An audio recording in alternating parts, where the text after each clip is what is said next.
The servant who silenced monsters. They said she was nothing. A ghost in servant's rags, scrubbing blood from stone while wolves in human skin tore each other apart above her head.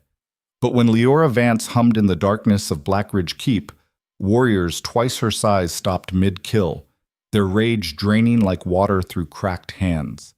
In a fortress built on violence, where the Alpha King himself was unraveling under the weight of his own beast, one forgotten girl held a power no one understood, not even her.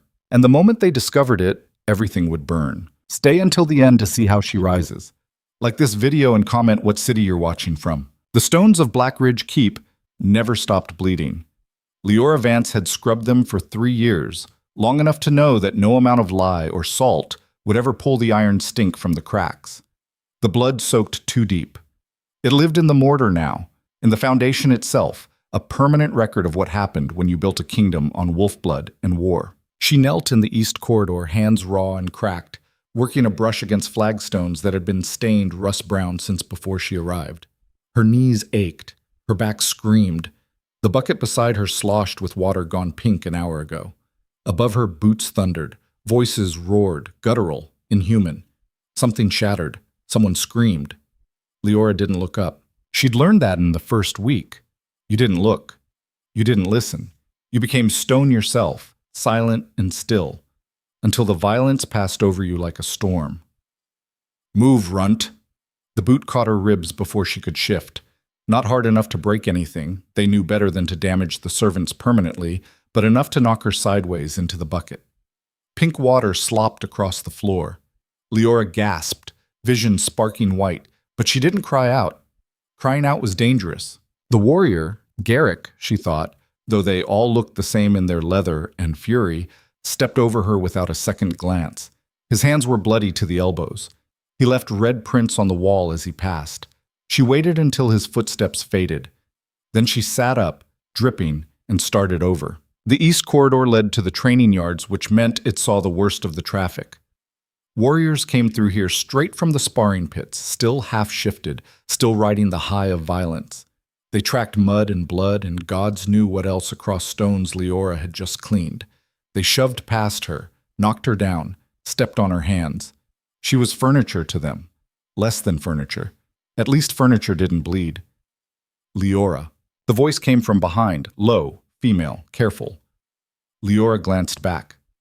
Mirren stood in the shadows of a side passage, her own hands wrapped in rags, her face gaunt. She'd been here longer than Leora. 5 years? Maybe 6. Long enough that her eyes had gone flat, her voice scraped thin. Captain's asking for you. Leora's stomach dropped. Why? Doesn't say why to me. Mirren's mouth twitched, not quite a smile, too bitter for that. Just said get the singing girl. The singing girl. Leora's throat tightened. She hadn't been singing. She'd been humming, barely audible, just something to fill the silence while she worked. A melody from the valley, from before. She didn't even realize she was doing it half the time. I wasn't... Doesn't matter. Mirren jerked her chin toward the main hall. Go. Don't keep him waiting. Leora pushed to her feet, water streaming from her skirt. Her ribs throbbed where Garrick's boot had landed. She left the bucket, left the brush, and followed Mirren's directions through the maze of corridors that made up Blackridge Keep. The keep wasn't beautiful. It wasn't meant to be. It was a fortress carved from the bones of the northern mountains, built to hold a single pass against enemies on 3 sides. Thick walls, narrow windows, floors slick with damp and decades of violence. It smelled like iron and wet stone and the musk of too many predators packed into too small a space. Leora had grown up in a valley town called Green Hollow, a place with gardens and sunlight and people who didn't tear each other apart for sport. She'd been 12 when the Wolf Blood Army swept through, 12 when they burned the fields, killed the men, and dragged the survivors north in chains. She was 15 now. Green Hollow was ash. Her family was gone, and she was here, scrubbing blood from stone, trying to stay invisible, trying to survive. The main hall stretched wide and cold, lit by torches that threw shadows across the vaulted ceiling. A long table dominated the center, scarred oak, big enough to seat 30. Right now it seated 5. Captain Reese sat in the head, a broad-shouldered man with silver streaking his dark hair, and a scar that split his jaw from ear to chin. He wasn't the alpha. That was King Darien, who ruled from the high tower. But Rhys ran the day-to-day. He kept order. He kept the wolves from eating each other. Mostly. The four warriors seated with him looked up as Leora approached. Their eyes tracked her movement, predator instinct, sizing up prey. One of them grinned, showing too many teeth. Leora stopped 6 feet from the table and dropped her gaze to the floor. "You sent for me, Captain." "Yeah." Rhys leaned back in his chair, arms crossed. His voice was gravel and smoke. "You're the one who hums." It wasn't a question. I didn't mean to disturb anyone, sir. I'll stop." "Didn't say I wanted you to stop." Leora risked a glance up. Rhys was watching her with an expression she couldn't read. Not angry, not amused, something else. "The king heard you," he said. The room went very still. Leora's heart kicked against her ribs. What?" "2 nights ago. You were working the south wing. He was passing through." Rhys tilted his head. Said it was the first time in months he didn't want to tear someone's throat out. One of the warriors snorted. "Soft." Rhys didn't look away from Leora. "King wants you upstairs." "No." The word fell out before she could stop it. The temperature in the room dropped 10 degrees. Rhys's eyes narrowed. "No?" Leora's mouth was dry. Her pulse was a drum in her ears. But she'd heard the stories. Every servant had. The king's chambers were on the top floor of the high tower, and the girls who went up there didn't always come back down. And the ones who did, they didn't talk about it. I'm just a servant, sir. I don't... You think I'm asking?" Rhys's voice cut like a blade. "The king wants you. You go, or I drag you. Your choice." Leora's knees locked. She wanted to run. She wanted to scream. But there was nowhere to run to, and screaming only made things worse. She swallowed hard. "Yes, sir." "Good." Rhys stood, his chair scraping loud against stone. "Let's go." "Okay." The high tower was colder than the rest of the keep. Leora followed Rhys up a spiral staircase that seemed to go on forever, her legs shaking, her breath coming short. The walls here were bare stone, no tapestries, no torches, just narrow slits for windows that let in knives of wind and pale northern light. At the top, a single door, iron-banded oak, thick as a man's chest. Rhys knocked once, didn't wait for an answer, pushed it open. "She's here." He stepped aside, gesturing Leora through. She hesitated. Everything in her screamed to turn around, to run back down those stairs and take her chances in the corridors below. But Rhys's hand was on her shoulder, firm, and then she was moving forward, crossing the threshold into a room. Just a room. Leora blinked, disoriented. She'd expected, she didn't know what. Chains, maybe. Blood. Darkness. Instead, there was a hearth with a low fire. A table covered in maps and papers. Shelves lined with books. A single chair by the window. And standing beside it, staring out at the mountains, was the Alpha King, Darien Crow. Leora had seen him before. Everyone had. He walked the ramparts sometimes, inspected the troops, presided over executions in the yard. But she'd never been this close. He was tall. Taller than Rhys, broader through the shoulders, built like something carved from the mountain itself. His hair was black, worn long enough to tie back, though half of it had come loose. His hands, resting on the windowsill, were scarred across the knuckles, the backs, the palms. He didn't turn around. "Leave us," he said. His voice was low, rough, not loud, but it filled the space like a physical thing. Rhys inclined his head. "Sire." The door closed with a soft thud. Leora stood frozen, her heart trying to claw its way out of her chest. For a long moment, neither of them moved. Then Darien spoke again, still facing the window. "You're afraid of me." Leora's throat worked. She didn't answer. "Smart." He turned then, and she saw his face properly for the first time. He wasn't handsome, not in any soft way. His features were too harsh, too worn. A scar cut through his left eyebrow. Another traced his jaw. His eyes were pale, wolf gray, she'd heard them called, and they pinned her in place like a hand around her throat. But it was the exhaustion that startled her, the deep, bone-grinding weariness in the set of his shoulders, the lines around his mouth. He looked like a man holding himself together by sheer force of will. What's your name? He asked. Lyora, sire. How old are you? 15? Something flickered in his expression, too fast to name. He turned back to the window. You hum when you work. It wasn't a question, but Lyora answered anyway. Yes, sire. I'm sorry. I didn't mean, don't apologize. His voice was sharp. I'm not angry. Silence. Lyora waited, shaking, while the fire crackled and the wind howled outside. Finally, Darian said, Do you know what it's like? To have something inside you that wants to destroy everything you touch? Lyora's breath caught. She didn't know how to answer that. No, he continued, quieter now. You wouldn't. You're human. Human. The way he said it, like it was something precious, something lost. We're born with it, Darian said. The wolf. It's part of us from the first breath. Most of us learn to control it, to coexist. But the stronger the bloodline, the harder it fights. And when you're the alpha, it never stops. It's always there, always pushing, always trying to break free. He flexed his hands, and Lyora saw the way his fingers curled, almost like claws. I haven't slept more than an hour at a time in 6 months, he said.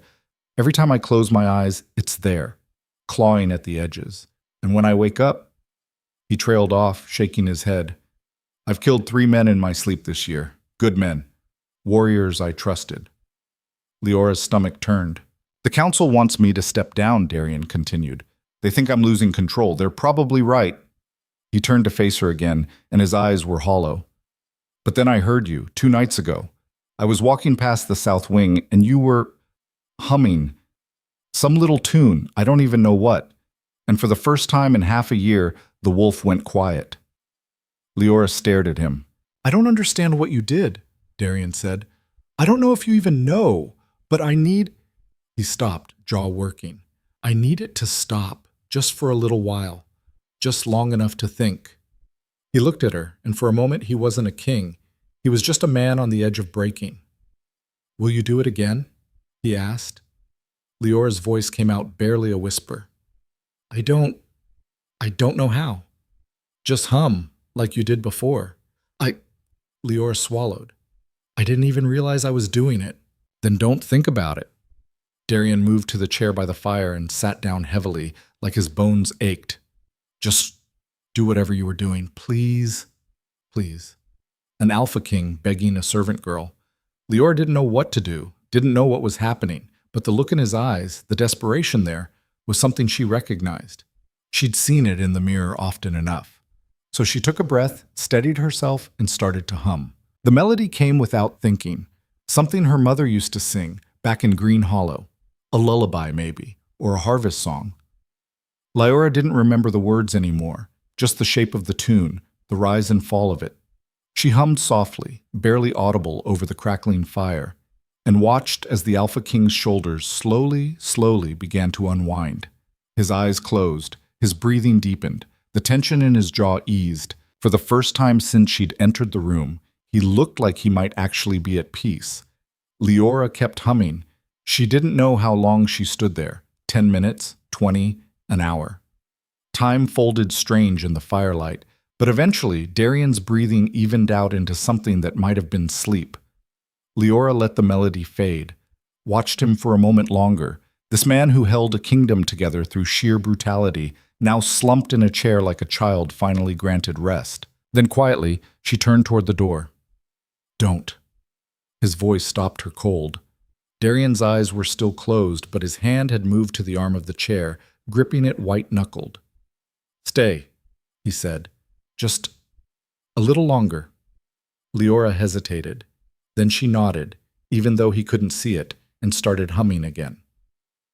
Outside, the wind screamed across the mountains. Inside, for the first time in months, the monster slept. They called for her the next night, and the night after that.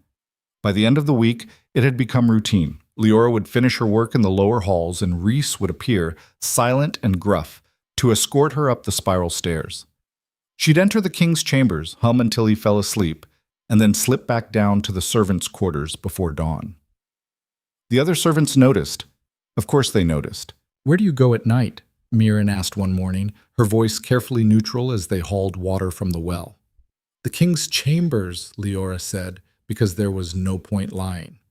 Mirren's hands tightened on the bucket. Does he? No.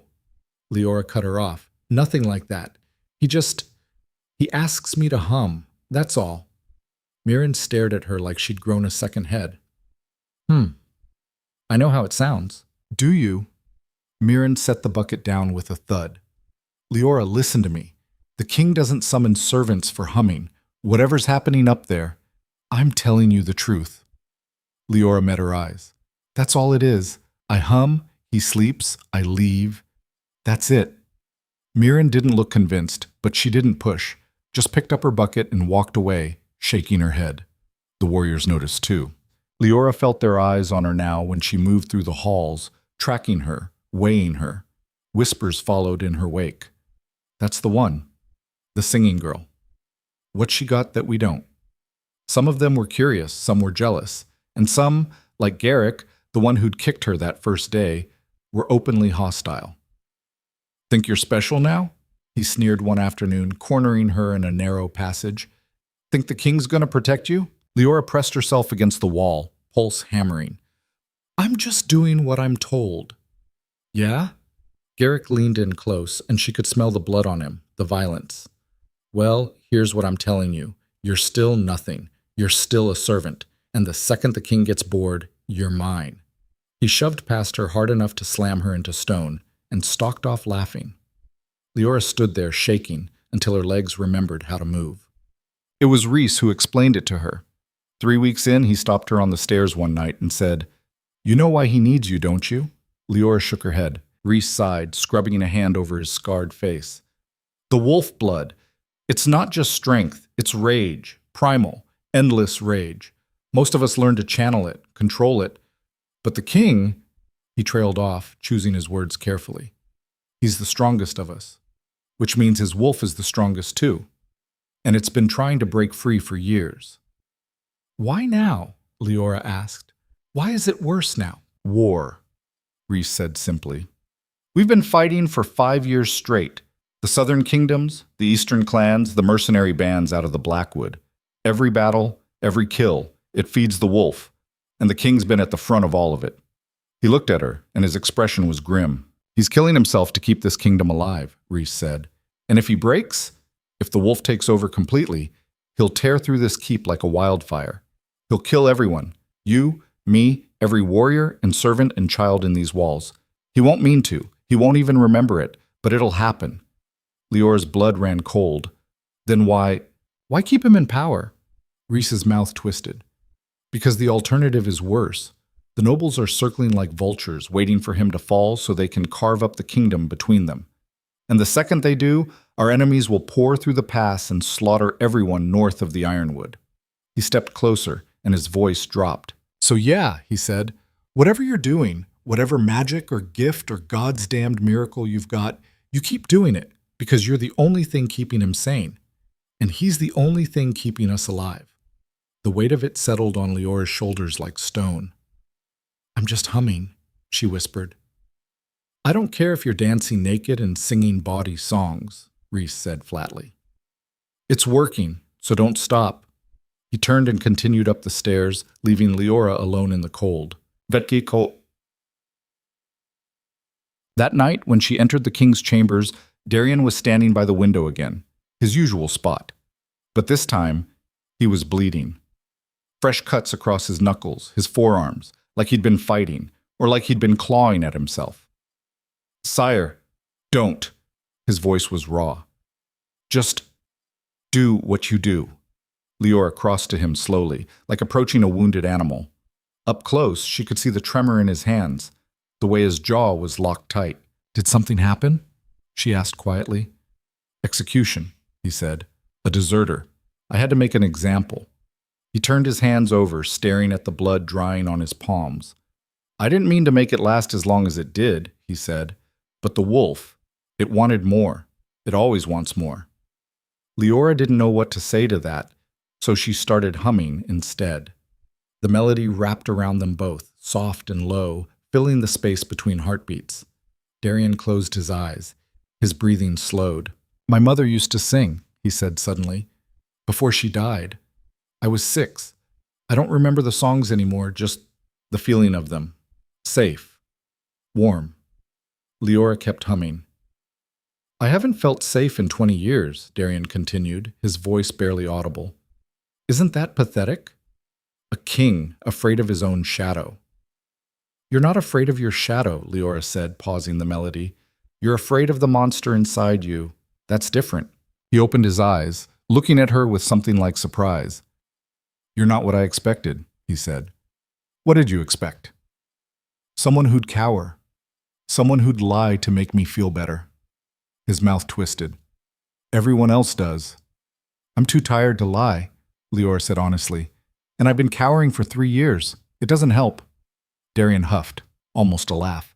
No, I suppose it doesn't.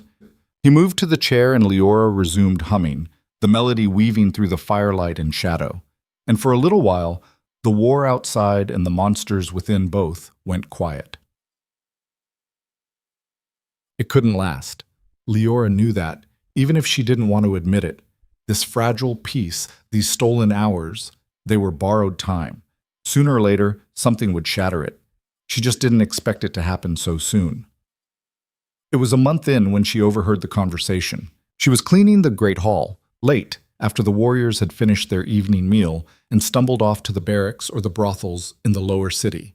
She was alone, or thought she was, scrubbing grease from the long table. Then voices drifted from the side chamber, low, conspiratorial. Leora froze. Can't keep ignoring it, someone said. Male, older, Lord Theron maybe, one of the nobles. We're not ignoring it. A second voice, smoother. Lord Voss. We're being strategic. Strategic. Theron's voice dripped contempt. The king is mad, Voss. He's barely holding on. And now he's got that servant girl following him around like a talisman, which is exactly why we wait. Voss's tone sharpened. The girl is proof he's losing control. Needing a child to keep him sane? It makes him look weak. So what do you propose? We let him unravel a little more. Then we move. Quietly. Frame it as mercy. Put the Mad King down before he kills us all. Install a proper council. Restore order. And the girl? A pause. Then Voss said, collateral damage. Leora's stomach turned to ice. What about the wolf bloods? Theron pressed. Rhys, the captains, they're loyal to him. They're loyal to strength, Voss corrected. And when we show them their king is broken beyond repair, they'll fall in line. They always do. Footsteps. Moving closer to the door. Leora bolted, abandoning her brush, darting back into the shadows of the hall just as the two nobles emerged. She pressed herself against the wall, barely breathing, as they passed. Neither of them looked her way. When their footsteps faded, Leora sagged, her heart pounding so hard she thought it might crack her ribs. They were planning to kill him. And her. She had to warn him. But when she reached the high tower that night, Rhys stopped her at the door. Not tonight, he said. What? Why? King's orders. He's meeting with the council. Says he doesn't need you. Leora's pulse spiked. Captain, I have to talk to him. It's important. Then tell me. She hesitated. Could she trust Rhys? He'd always been gruff but fair, and he clearly cared about the king's survival. But what if... Leora. Rhys's voice gentled, barely, but enough. What's wrong? She took a breath and told him everything she'd heard. Rhys's expression darkened with every word. By the time she finished, his hand was on the hilt of his sword. Theron and Voss, he said quietly. You're sure? Yes. Damn. He turned, pacing. I knew the council was restless, but this... We have to tell the king, Leora said urgently. We will. But not tonight. Rhys shook his head. If we interrupt a council meeting with accusations like this, it'll only make things worse. Theron and Voss will deny everything. The other nobles will close ranks, and the king will look paranoid. Then what do we do? Rhys met her eyes. We watch, we wait, and we gather proof. Leora wanted to scream. Watching and waiting felt like surrender. But Rhys was right.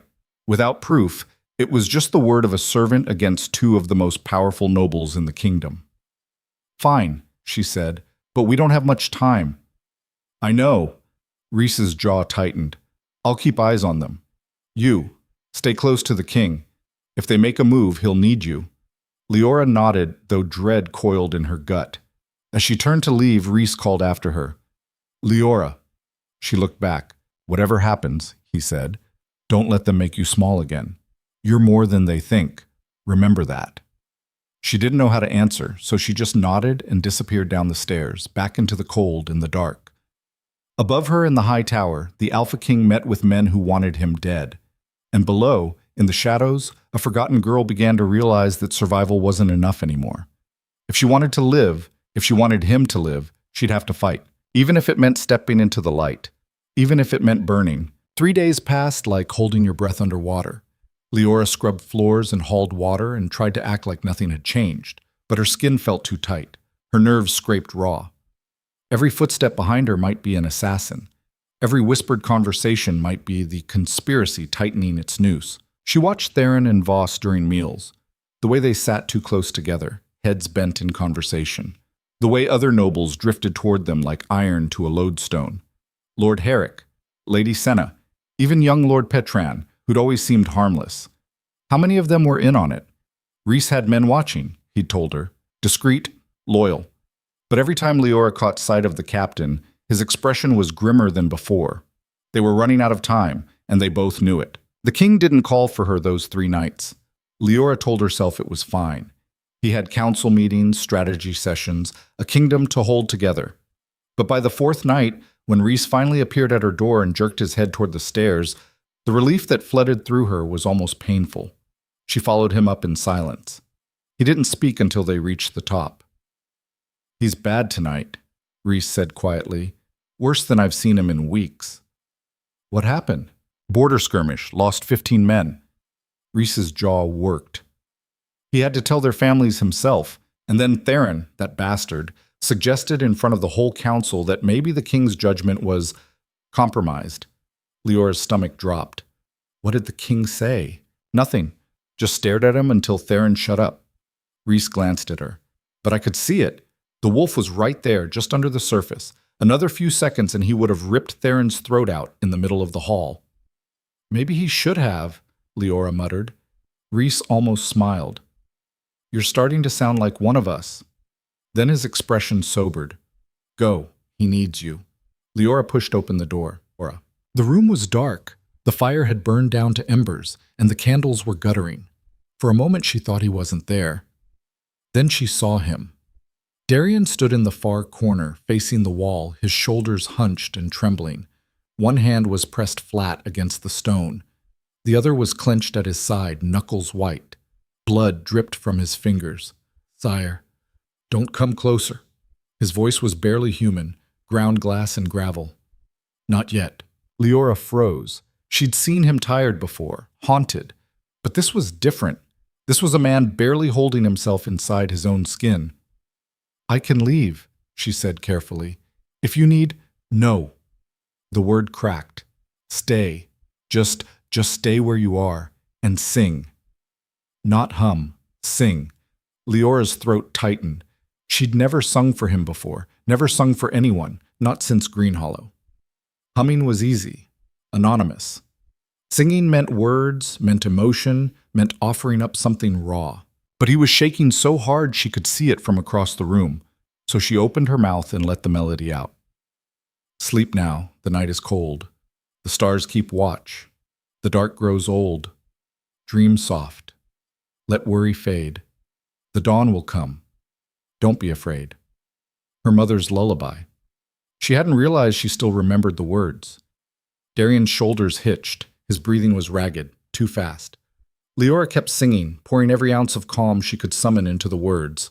The wind may howl, the shadows creep, but I am here, so rest, just sleep. Let go the weight, the fear, the fight. I'll guard your dreams through all the night. Slowly, so slowly, the trembling eased. Darian's breathing deepened. His hand slid down the wall until his arm hung loose at his side. When the last note faded, he turned around. His eyes were still wolf-gray, still too bright, but the wildness had retreated. He looked exhausted, hollowed out. Thank you, he said hoarsely. Leora crossed the room before she could think better of it. Let me see your hand. He blinked, surprised, but held it out. The cuts weren't deep, just gouges where his nails had dug in, half shifted to claws and then back again. She'd seen wounds like this on warriors who fought the change too hard. You need to wrap this, she said. It'll heal, not if you keep clawing yourself open. She looked around, spotted a water basin and some clean cloth on the side table. Without asking permission, she crossed to it, dampened the cloth, and returned. Darian watched her with an unreadable expression as she took his hand and began to clean the blood away. You're not afraid of me, he said. I am, Leora said honestly. I'm just tired of letting fear make my decisions. His mouth twitched, almost a smile. Rhys said you'd changed. Rhys talks too much. This time he did smile, faint and brief. Then it faded. I almost killed Theron today. Leora's hand stilled. I know. He's right, you know. My judgment is compromised. I can't think straight anymore. Every decision feels like wading through mud. And the wolf... He broke off, shaking his head. It's winning. Inch by inch, it's taking over. Then fight harder. You think I'm not? His voice sharpened. You think I haven't been fighting every second of every day for the last 6 months? I think you're fighting own, Leora said quietly. She finished wrapping his hand and met his eyes. And I think that's exactly what they want. Darian frowned. What are you talking about? She hesitated. Rhys had said to wait for proof. But looking at the exhaustion carved into Darian's face, the barely leashed desperation, she couldn't keep silent. Theron and Voss, she said. They're planning something. I heard them talking 4 nights ago. They want you gone. The temperature in the room dropped. Explain, Darian said, his voice suddenly flat and cold. Leora told him everything. The conversation she'd overheard, the way the nobles had been clustering together, the timetable that felt like it was accelerating. When she finished, Darian was silent for a long moment. Then he said, You told Rhys? Yes, he's been watching them. And has he found proof? Not yet. Darian's jaw tightened. Then it's your word against 2 of the most powerful men in my council. I know what I heard. I believe you. He turned away, pacing to the window. But belief isn't enough. If I move against them without proof, the other nobles will see it as paranoia. They'll close ranks. And if I'm wrong, if you misheard, or if they were just venting frustration, I'll have fractured what's left of my council over nothing. And if I'm right and you do nothing, then I'm dead. He said it matter-of-factly, like commenting on the weather. But at least the kingdom survives. The council installs a new ruler, someone stable, and the defenses hold. Leora stared at him. You can't actually believe that. Why not? Because they don't want stability. They want power. She crossed to him, anger flaring hot in her chest. You think Theron and Voss care about the kingdom? They care about carving it up between them. The second you're gone, they'll tear each other apart, and then the real enemies will pour through the pass and slaughter everyone. Darian looked at her, something shifting in his expression. Rhys said the same thing. Then maybe you should listen. I'm listening, his voice gentled. But I need proof, Leora. I need something solid. Otherwise, I'm just a mad king lashing out at shadows. She wanted to scream, wanted to shake him, but he was right, and she hated it. Then we find proof, she said. How? I don't know yet. She lifted her chin. But we will. Darian studied her for a long moment. Then quietly, he said, You're braver than half my warriors. I'm terrified.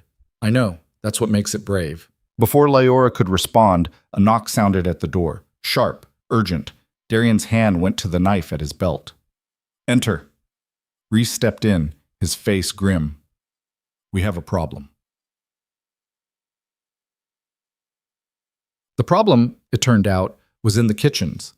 Leora followed Darian and Rhys down through the keep, her pulse hammering. Rhys didn't explain, just led them through twisting corridors until they reached the vast stone kitchen that fed the fortress. It was chaos. Servants were shouting, warriors were shoving, and in the center of it all, the head cook, a grizzled woman named Marta, stood with her arms crossed, blocking access to the larder. I don't care if you're hungry, she barked at a cluster of wolf bloods. No one eats until I say so. Out of the way, old woman, one of them growled. Make me. Darian's voice cut through the noise like a blade. What's going on here? Everyone froze. Marta turned, saw the king, and her expression shifted, relief mixed with fury. Sire, thank the... She stopped herself. We've got a situation. Explain. Marta gestured to the larder behind her. The rations for the East Barracks. Someone tampered with them. Leora's stomach dropped. Darian's eyes narrowed. Tampered how? Poison, most likely. Maybe something slower. Marta's mouth was a thin line. Found it during prep. One of the grain sacks smelled wrong. Sweet, chemical. I tested it on a rat. Dead in 5 minutes. The room went silent. How much was contaminated? Reese asked. Half the East Barracks supply. Maybe more. Marta looked at Darian. If I hadn't caught it, we'd have lost 50 men by morning. 50 men. The king's elite warriors. Leora's mind raced. The East Barracks housed Darian's personal guard, the soldiers most loyal to him, the ones who'd die before letting anyone touch him. This wasn't random. This was targeted. Darian's expression had gone cold and flat, the look of a predator deciding how to kill. Lock down the kitchens. No one in or out until we know who did this. Already done, sire. And get the guards to inventory every food store in this keep. If they poisoned the East Barracks, they might have hit others. Marta nodded and turned to bark orders at her staff. Darian looked at Reese. Get me names. Everyone who had access to the larder in the last 3 days. On it. As Reese strode off, Darian turned to leave, then stopped, his gaze landing on something across the room. Leora followed his line of sight. Lord Voss stood near the doorway, watching. He wasn't doing anything suspicious, just observing, like half the nobles who'd been drawn by the commotion.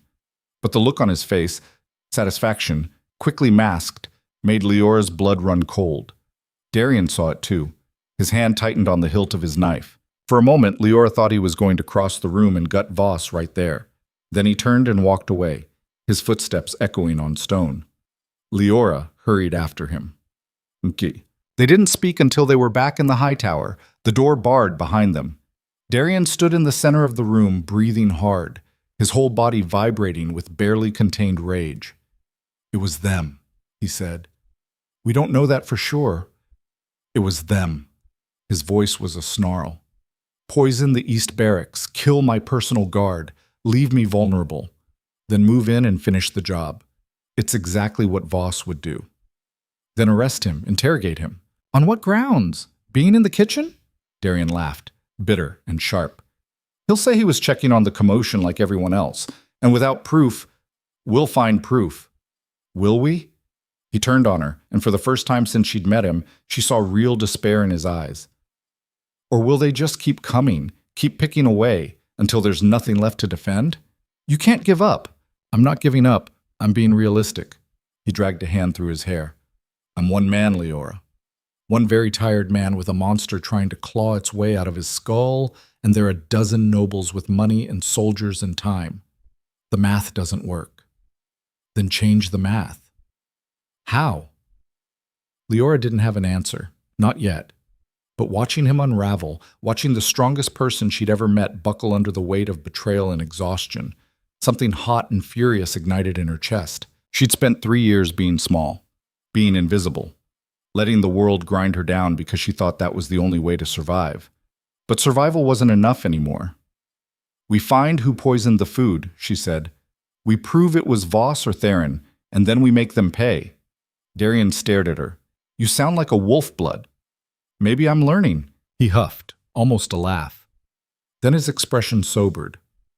If we're wrong about this, if we move against them and fail, they'll kill you, Leora. Not quickly, not cleanly. They'll make an example. I know. Then why are you doing this? Because you saved me, she thought. Because you're the first person in 3 years who saw me as something other than furniture or prey. Because if you fall, everyone falls, and I'm tired of watching the world burn. But what she said was, because someone has to. Darian looked at her for a long moment, then quietly he said, You're going to get yourself killed. Probably. And you're doing it anyway. Yes. He shook his head, but there was something almost like admiration in his eyes. You're insane. I'm a survivor, Leora corrected. There's a difference. Before he could respond, another knock at the door, quieter this time. Come, Darian called. Reese entered, and his expression told them everything before he opened his mouth. We've got a name, he said. One of the kitchen boys. 12 years old, been here 6 months. Said a nobleman paid him to add powder to the grain sacks. Which nobleman? Darian's voice was deadly quiet. He doesn't know. Said the man wore a hood, met him in the lower city. Reese paused. But the boy described the ring, gold, with a falcon seal. Leora's breath caught. Theron's house sigil was a falcon. Darian's eyes blazed. Where's the boy now? Locked in the cells? But Reese hesitated. Theron's already heard. He's demanding to see the boy, says he'll prove his innocence. Of course he does. Darian's smile was all teeth. Let him come. We'll see what the boy says to his face. They dragged the boy up from the cells an hour later, a scrawny kid with wide, terrified eyes and bruises already blooming on his arms where the guards had hauled him up the stairs. The great hall had been hastily assembled into a makeshift court. Darian sat in the high seat, Reese at his right hand. The nobles clustered on the benches, Theron front and center, his expression carefully neutral. Voss sat beside him, watching everything with cold calculation. The boy was shoved into the center of the hall. He stumbled, caught himself, and stood trembling. What's your name? Darian asked. Pip, sire. His voice was barely a whisper. Look at me, Pip. The boy raised his eyes. He looked like he might faint. I'm told you put poison in the grain sacks, Darian said. Is that true? Pip's throat worked. I didn't know it was poison, sire. I swear. The man said it was medicine to help the warriors sleep better. And you believed him? He paid me. Pip's eyes filled with tears. 5 silver. My mum's sick. I needed the coin. Murmurs rippled through the hall, some sympathetic, some disgusted. This man, Darian continued. Describe him. Tall. Wore a dark cloak with the hood up. I didn't see his face. Pip hesitated. But I saw his hand when he gave me the coin. He wore a ring, gold, with a bird on it. Every eye in the hall turned to Theron. The nobleman stood slowly, his face flushed with anger. This is absurd. Is it? Darian's voice was ice. You're taking the word of a child, a criminal, over mine? Theron gestured sharply.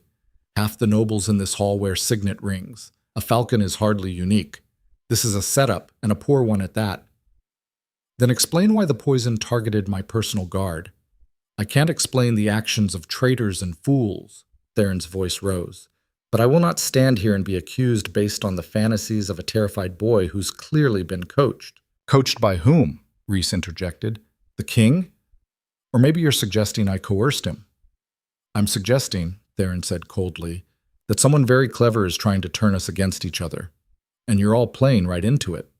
Voss stood as well, his voice calm and measured. Lord Theron is right. We're in the middle of a war. Our enemies would love nothing more than to see us fracture from within. A planted agent, a convenient scapegoat. It's textbook. Other nobles began to murmur agreement. Leora watched from the shadows near the wall, her fists clenched. They were slipping away. Theron and Voss were too smooth, too prepared. And the boy, Pip, was starting to falter under the scrutiny, his story sounding less certain with every question. I saw the ring, he said again, but his voice cracked. I swear. Or you saw a ring, Voss said gently, and now you're confused, frightened. It's understandable. No one blames you, boy. Darian's jaw was tight. Leora could see the frustration radiating off him, the knowledge that he was losing control of the room. She had to do something. Before she could think it through, she stepped forward. I believe him. Every head turned. Theron's eyes narrowed. And who are you? No one, Leora said. Her voice was steadier than she felt. Just a servant. But I know what it's like to be invisible in this keep, and I know that invisible people see things no one else does. This is not your concern, girl, Theron snapped. It is if you're trying to kill my king. The hall went silent. Theron's face darkened. How dare you? Enough. Darian's voice cut through the rising noise. He looked at Leora, and she couldn't read his expression. Step back. She didn't move. Sire, if we just step back. It wasn't a request. Leora's heart sank, but she obeyed, retreating to the shadows. Darian stood, and the weight of his presence filled the hall.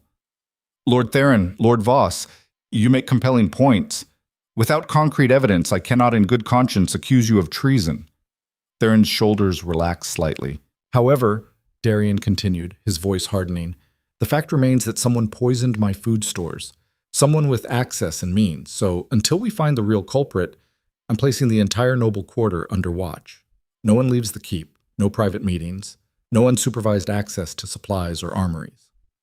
You're confining us? Voss's tone was dangerously quiet. I'm protecting you, Darian said. After all, if there's a traitor among us, you're just as much at risk as I am, aren't you?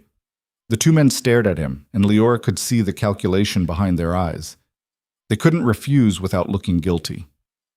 Of course, sire, Theron said tightly. Whatever you think best. Good. Darian gestured to the guards. Take the boy back to the cells. We'll continue this investigation in the morning. As the hall began to empty, Leora slipped out through a side door, her chest tight with frustration. She'd tried, and failed. She was halfway to the servants' quarters when a hand caught her arm. She spun and found herself face to face with Voss. Walk with me, he said pleasantly. It wasn't a request. He led her through the corridors, his grip firm but not painful, until they reached a narrow alcove away from prying eyes. Then he released her and smiled. You're a clever girl, Voss said. Brave, too, standing up in front of the whole hall like that. Leora's pulse hammered. I was just telling the truth. Were you? His smile didn't waver. Or were you trying to protect your position? After all, you've grown quite close to the king, haven't you? It would be a shame if he no longer needed you. I don't know what you're talking about. Don't you? Voss stepped closer. Let me be clear, Leora. You're in a very dangerous position. The king is unstable. His enemies are circling. And you, a servant girl with no family, no allies, no power, you're caught in the middle. I'm not afraid of you. You should be. His voice dropped, losing all pretense of warmth. I could have you killed tonight. A tragic accident. No one would question it. No one would care. Leora forced herself to meet his eyes. Then why haven't you? Voss tilted his head, studying her.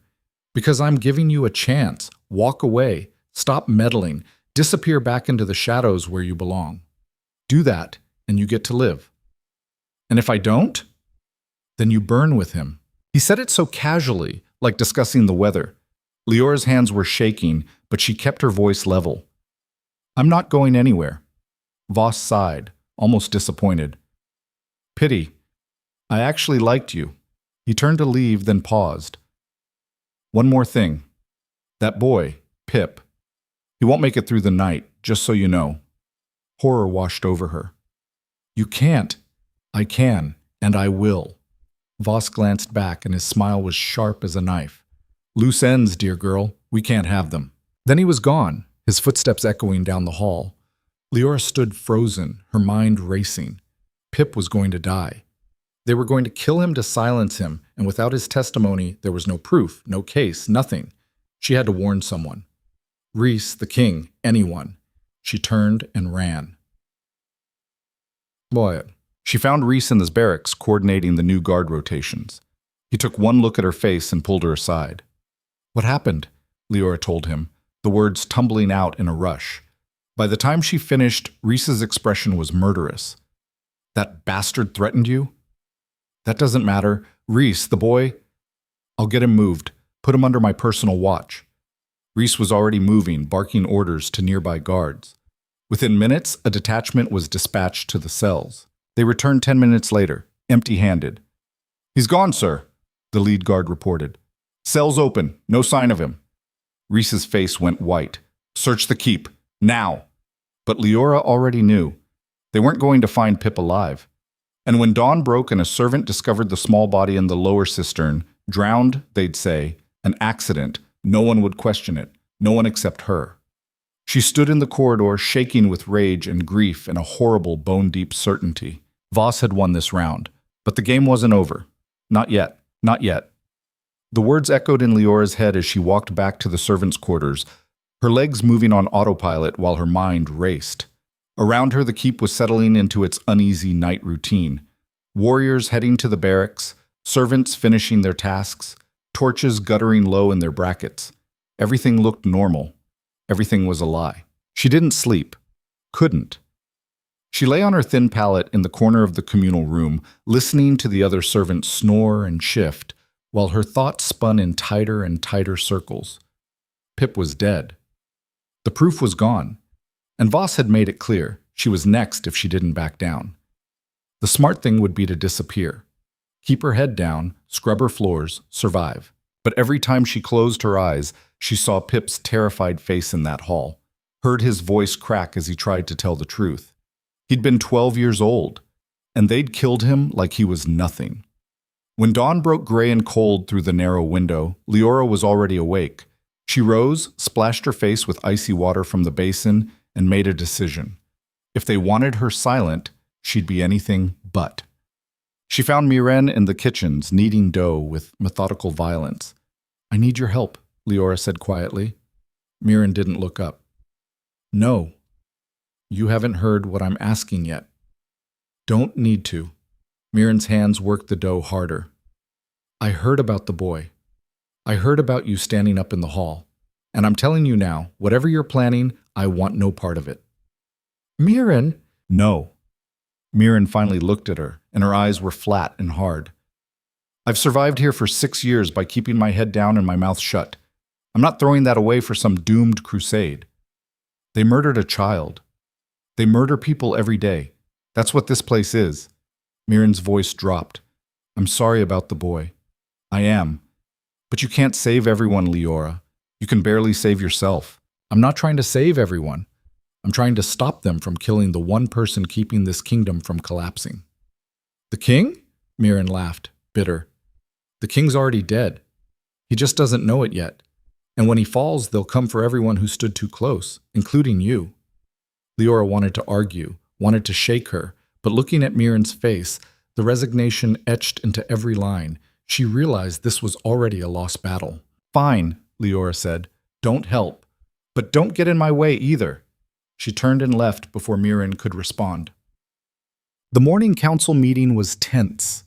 Leora wasn't supposed to be there. Servants didn't attend council sessions.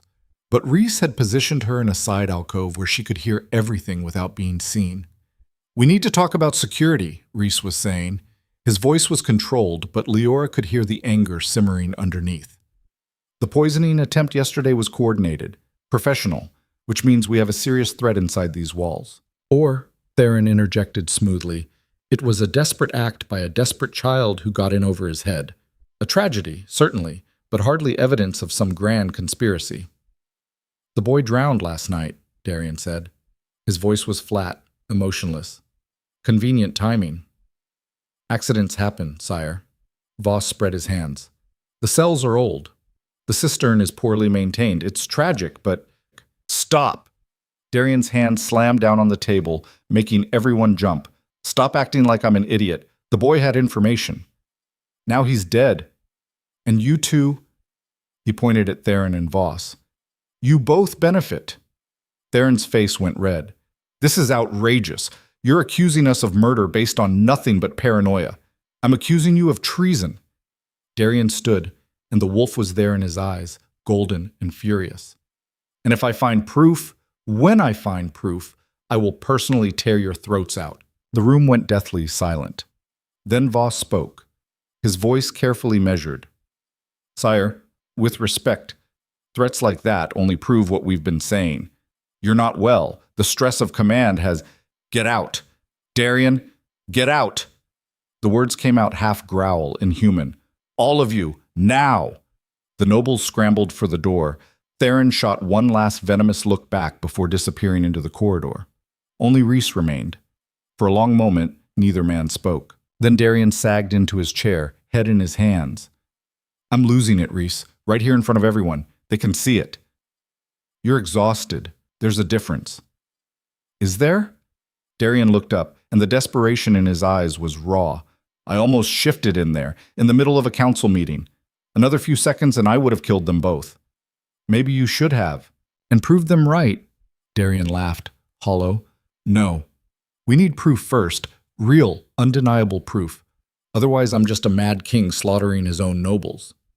From her alcove, Leora's mind was racing. Proof. They needed proof. But where would they find it when Voss and Theron had covered their tracks so thoroughly? Unless an idea struck her. Dangerous. Probably insane. But it might work. She slipped out of the alcove and headed for the lower levels. What? The storage rooms beneath the keep were cold and damp, lit by occasional torches that threw jumping shadows across stone walls. Leora had cleaned down here a few times. It was where they kept the bulk supplies, the spare weapons, the things the keep needed but didn't want cluttering the upper levels. It was also, she'd noticed, where the nobles sometimes held private meetings. She'd seen Voss slip down here twice in the last week, and if he was planning treason, he'd need somewhere secure to coordinate, somewhere away from prying eyes. The question was, where? Leora moved through the corridors slowly, listening. Most of the storage rooms were locked, but a few stood open, their contents visible. Sacks of grain, barrels of salted meat, crates of arrows. Nothing unusual. Then she heard voices. Low, muffled, coming from around the next corner. Leora's heart kicked into overdrive. She pressed herself against the wall and edged closer. Can't wait much longer. That was Voss. He's getting suspicious. The girls made sure of that. Then we moved tonight. A different voice, rougher, unfamiliar. The mercenaries are in position outside the east gate. Once the rations take effect, the rations are gone, Voss said sharply. That kitchen woman found them. We're back to the original plan. Which is? We hit him when he's weakest. Late tonight after he dismisses the girl. His personal guard will be on the night rotation. We've already paid off 3 of them. They'll stand down when we breach the tower. Leora's blood ran cold. And the girl? The rough voice asked. Collateral damage. She's in the tower when we strike. She dies with him. Voss paused. Actually, that's cleaner. Makes it look like a crime of passion. Unstable king murders servant, loyal guards put him down. Council takes control. Very tragic. What about Rhys? He'll fall in line once Darian's dead. Rhys is loyal to the kingdom, not the man. We give him a position on the new council. He'll accept it. Footsteps, moving closer. Leora bolted. She ran back through the corridors, her boots slapping against stone, not caring about stealth anymore.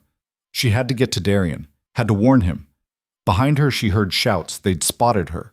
She took a sharp turn, heading for the stairs that led up to the main level. If she could just reach Rhys, reach the guards. A hand grabbed her arm and yanked her backward.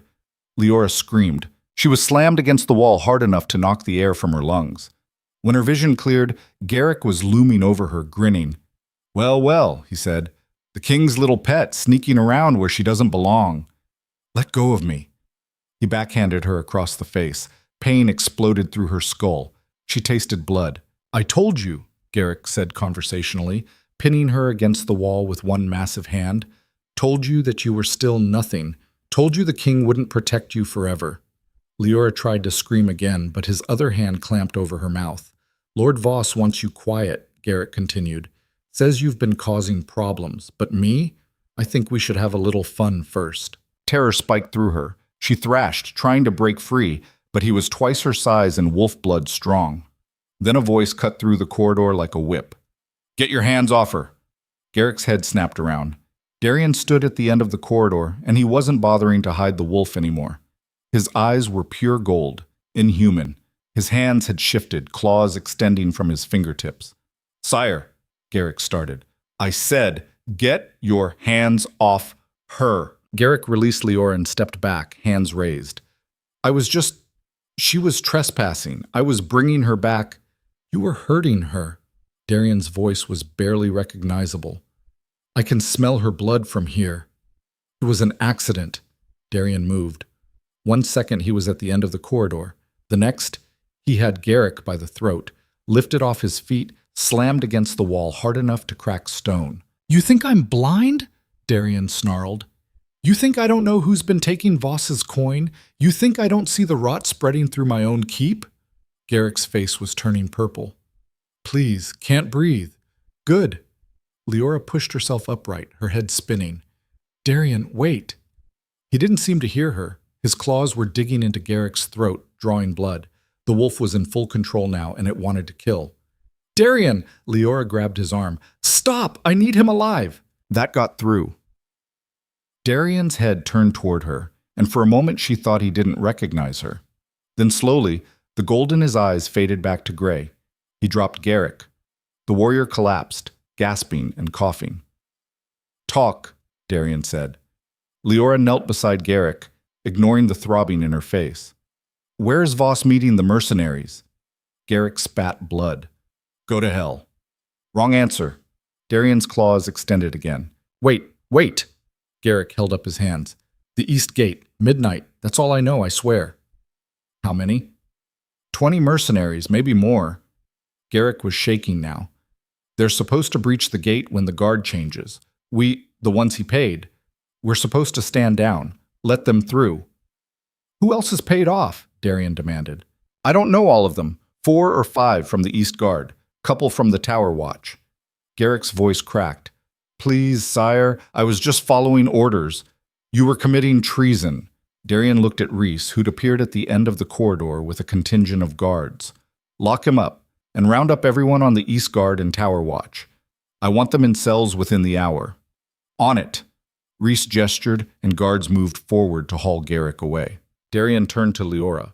Up close, she could see him shaking, the wolf still too close to the surface, demanding violence. Are you hurt? He asked. I'm fine. You're bleeding. It's just a split lip. I'm fine. She grabbed his hand. Darian, I heard them. Voss and someone else. They're planning to hit you tonight, after I leave. They think you'll be vulnerable. They're right. Darian's jaw tightened. Without you there, the wolf will take over. I won't be able to fight clearly. Then we change the plan. Leora's mind was racing. They're expecting you alone and vulnerable. We give them something different. Like what? She took a breath. Like me. The argument lasted an hour. Absolutely not, Darian said for the 5th time. They were in his chambers now, Rhys pacing by the window while Leora stood her ground in the center of the room. It's the only way, she insisted. They're expecting me to leave like I always do. If I stay, they'll abort the plan. But if I leave and then come back, through the servants' passages, I can be in position when they strike. In position to die, Rhys said flatly. In position to signal you. Leora looked at Darian. You said it yourself. You can hear things normal humans can't. If I'm in the room when they breach, I can scream, and you'll hear it in time to respond. Or they'll kill you before you can make a sound, Darian said. They're not coming for me. They're coming for you. I'll be background noise. She lifted her chin. I'm good at being invisible, remember? This is insane. This is the only play we have. Leora stepped closer. They've covered their tracks too well. Even with Garrick's testimony, Voss can claim he was acting alone. But if we catch them in the act, if we catch Voss and Theron red-handed, leading mercenaries into the keep, there's no talking your way out of that. Darian and Rhys exchanged a look. She's right, Rhys said reluctantly. It's a trap, but it's a good one. It's a death trap. For them, Leora said. If we do this right, Darian closed his eyes, and she could see him fighting with himself. The wolf wanted to lock her away somewhere safe. The king knew she was right. Finally, he opened his eyes. If you do this, he said quietly, you stay hidden. You signal and you run. You don't play hero. Understood? Leora nodded. Understood. And if anything goes wrong, if they even look at you sideways, I'm burning that plan and tearing them apart. Deal. Rhys cleared his throat. We'll need warriors in position. Close enough to respond fast, but far enough away they don't spook the mercenaries. Use the North Tower, Darian said. They can come down the back stairs, hit the breach from behind. They spent the next hour hammering out details. Where Leora would hide, how she'd signal, what the response would look like. By the time they finished, the sun was setting. Darian looked at her. Last chance to back out. Not a chance. He almost smiled. You know, for someone who spent 3 years trying to be invisible, you're remarkably bad at it now. I had a good teacher. I taught you how to survive. not how to throw yourself into danger. Maybe they're the same thing, Leora said. Done. Midnight came cold and sharp. Leora had left Darian's chambers at the usual time, making sure she was seen by the guards, by passing servants. She'd gone down to the servants' quarters, changed into darker clothes, and then slipped back through the narrow maintenance passages that ran through the keep's walls. The passages were barely wide enough for her shoulders, pitch black, and smelled like mold and rat droppings. But they led directly to the high tower, and more importantly, they led to a small alcove behind a tapestry in Darian's chambers. She'd discovered it weeks ago while cleaning, had mentioned it to no one. Now she crouched in that alcove, the tapestry barely concealing her, and waited. The chambers were dark except for the dying embers in the hearth. Darian was sprawled in his chair, eyes closed, breathing deep and even. He looked asleep. Leora knew better. Every muscle in his body was coiled, ready to explode into motion. She forced herself to breathe slowly, quietly. Her heart was a drum in her ears. Minutes crawled past like hours. Then, footsteps on the stairs. Quiet, but multiple sets. Leora tensed. The door opened. 3 figures slipped inside, cloaked, armed. Mercenaries by the look of them. Hard faces, dead eyes. Behind them, 2 more. One of them pushed back his hood. Voss. "Make it quick," he whispered to the mercenaries. "I want him dead before he shifts." The lead mercenary drew a long knife and moved toward Darian's chair. Leora's breath caught. She had to time this perfectly. Too soon and the mercenaries would scatter. Too late, and the mercenary raised his knife. Leora screamed. The sound tore through the room like a physical force. Not the scream of a frightened girl, but something raw and primal, carrying every ounce of rage and terror she'd bottled up for 3 years. The mercenaries froze. Darian's eyes snapped open, golden and furious, and then everything happened at once. Darian shifted, not fully, but enough. Claws, teeth, speed that blurred.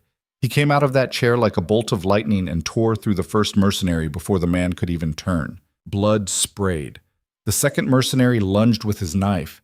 Darian caught his wrist, twisted, and the snap of breaking bone echoed loud. Voss was backing toward the door. "Kill her!" he shouted. "Kill the girl!" One of the mercenaries turned toward the tapestry where Leora was hiding. She didn't wait. She burst from the alcove and ran, not for the door, but for the window, where she knew there was a narrow ledge. The mercenary grabbed for her, missed. Then Reese and a dozen wolf-blood warriors poured through the door, and the room descended into chaos. Steel clashed. Men screamed. The air filled with the smell of blood and violence. Leora pressed herself against the wall, trying to stay out of the way as bodies collided around her. She saw Reese grappling with one of the mercenaries, saw another go down under a warrior's claws, saw Voss trying to slip out the door. "No!" Leora didn't think. She just moved, throwing herself at him, grabbing his cloak. Voss spun, and there was a knife in his hand. "You should have stayed quiet," he hissed. The knife came up. Leora braced for the pain. It didn't come. Darian was there, his hand locked around Voss's wrist, squeezing until bones ground together. "Drop it," Darian said. Voss's face went white. The knife clattered to the floor. Darian looked at him with something that went beyond hate, beyond rage. It was cold and final. "I trusted you," Darian said quietly. "I let you into my council, my keep, and you tried to kill me in my own chambers." "You're mad," Voss spat. "Unfit to rule. We were doing the kingdom a favor." Darian's other hand closed around his throat.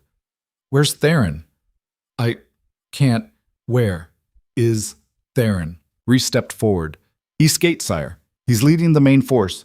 They're waiting for the signal that never came." Darian looked at Voss one more time. Then he threw him to the ground at Reese's feet. "Lock him up," Darian said. "I'll deal with him later." He turned to Leora, and the wolf was still in his eyes, still riding the edge. "You're bleeding," he said. She touched her temple, felt the wetness there. She didn't even remember getting hit. "I'm okay," she said. "You screamed. That was the plan." That wasn't a normal scream. Darian's expression was strange, confused, almost awed. It was something else. I felt it in my bones. The wolf felt it. It almost... He shook his head. What are you? Before Leora could answer, a guard burst through the door. Sire, the east gate. There's fighting. Theron's forces are trying to breach. How many? At least 30. They've got the gate halfway open. Darian's jaw tightened. He looked at Leora. Stay here. Like hell. Leora, you need me. She didn't know how she knew, but she did. The certainty was bone deep. Whatever I did, whatever that scream was, you need it. Darian stared at her. Then, to her shock, he nodded. Stay close to me, he said. And if I tell you to run, you run. Clear? Clear. They ran. Yet, the east gate was carnage. By the time they reached it, the fighting had spilled into the courtyard. Mercenaries in mismatched armor clashed with wolf-blood warriors. The gate was open, hanging crooked on one hinge, and more enemies were pouring through. In the center of it all, Theron stood in gleaming plate armor, directing his forces like a general. He saw Darian and smiled. Too late, sire, he called over the clash of steel. Your kingdom falls tonight, like hell it does. Darian didn't slow down. He hit the mercenary line like a battering ram, claws out, teeth bared. Leora stayed behind him, close enough to matter, far enough to avoid getting trampled. Around her, the keep's warriors were rallying, pushing back against the invaders. But there were too many mercenaries, too many, and they were too organized. The defenders were being pushed back step by step. Leora saw a warrior go down, his throat cut, saw another overwhelmed by 3 mercenaries at once. They were losing. Darian knew it too. She could see it in the way he fought, more desperate now, more vicious. The wolf was fully in control, tearing through enemies with brutal efficiency. But even he couldn't be everywhere at once. A mercenary broke through the line, heading straight for Leora. She stumbled back, tripped over a body, went down hard. The mercenary raised his sword, and Leora screamed again. Not out of fear this time, out of pure crystallized rage. The scream tore out of her like a shockwave, and this time she felt it, felt something deep inside her chest unlock and surge forward, riding the sound. The mercenary froze mid-swing, his eyes going wide. Around the courtyard, other mercenaries stopped fighting, clutching their heads. The wolf-blood warriors didn't stop. They pressed forward, and suddenly the tide was turning. Leora's scream cut off, and she sagged, gasping. What the hell was that? Darian was staring at her, and in his eyes was recognition, understanding, and something that looked like fear. Leora. I don't know, she said. I don't know what that was. I do. His voice was hoarse. You're kindred. What? But before he could explain, Theron's voice rang out across the courtyard. Kill the girl! Kill her now! Every mercenary still standing turned toward Leora. Darian moved to stand between her and them, his whole body radiating threat. You want her? He snarled. You go through me! And the battle exploded anew. This time it wasn't just violence, it was fury. Darian tore through the mercenaries like they were made of paper, and the warriors at his back fought with renewed ferocity. Leora stayed on her feet, her head spinning, that strange power still humming under her skin. Kindred, whatever that meant. She watched as Rhys cut down the last of the mercenaries near the gate, watched as Theron, seeing his forces collapse, tried to run. Darian caught him before he made it 3 steps. Going somewhere? Darian asked pleasantly. Theron struggled, but it was useless. Darian dragged him back to the center of the courtyard and threw him down at Leora's feet. This is the man, Darian announced, his voice carrying across the sudden quiet, who tried to poison your brothers, who paid traitors to open our gates, who brought mercenaries into our home to slaughter us in our sleep. The assembled warriors growled, a sound that raised the hair on Leora's arms. What do we do with traitors? Darian asked. We kill them, Rhys said. The warriors echoed it. We kill them. Theron looked up at Darian, at Leora, and for the first time real fear crossed his face. Please, he whispered. Mercy. Darian looked at Leora. What do you think? Every eye turned to her. Leora looked down at Theron, this man who'd schemed and plotted and murdered a 12-year-old boy to cover his tracks. No mercy, she said. Darian's smile was all teeth. The kindred has spoken, and then he tore Theron's throat out. The silence that followed was absolute. Theron's body hit the ground with a wet thud, blood pooling dark across the courtyard stones. Darian stood over it, still half-shifted, his chest heaving, claws dripping red. Every warrior in the courtyard stared, not at the corpse, at Leora. She felt their eyes like brands, weighing, measuring, trying to understand what they'd just witnessed. The girl who'd screamed and made trained mercenaries freeze mid-swing. The girl their king had just deferred to before executing a noble lord. The kindred has spoken. Leora's legs were shaking. Her head felt like it was splitting open. And that power, whatever it was, still thrummed under her skin, demanding release. "What's kindred?" she whispered. Darian turned to her, and the wolf was still in his eyes. But there was something else there, too. Recognition, understanding, maybe even relief. "Not here," he said quietly. Then, louder to the assembled warriors, "Secure the gate. Get the wounded to the healers, and someone drag these mercenary bodies outside the walls. Let the crows have them." The warriors moved, snapping back into action. Rhys was already organizing teams, his voice cutting through the chaos with practiced authority. Darian caught Leora's arm, gently but firm. "Come with me." She followed him back through the keep, her mind spinning. Around them, servants were emerging from their hiding places, eyes wide, whispering as they passed. Word was already spreading. The king killed Lord Theron. The servant girl commanded it. The traitors are dead. They climbed the spiral stairs to the high tower, and Leora's legs burned with every step.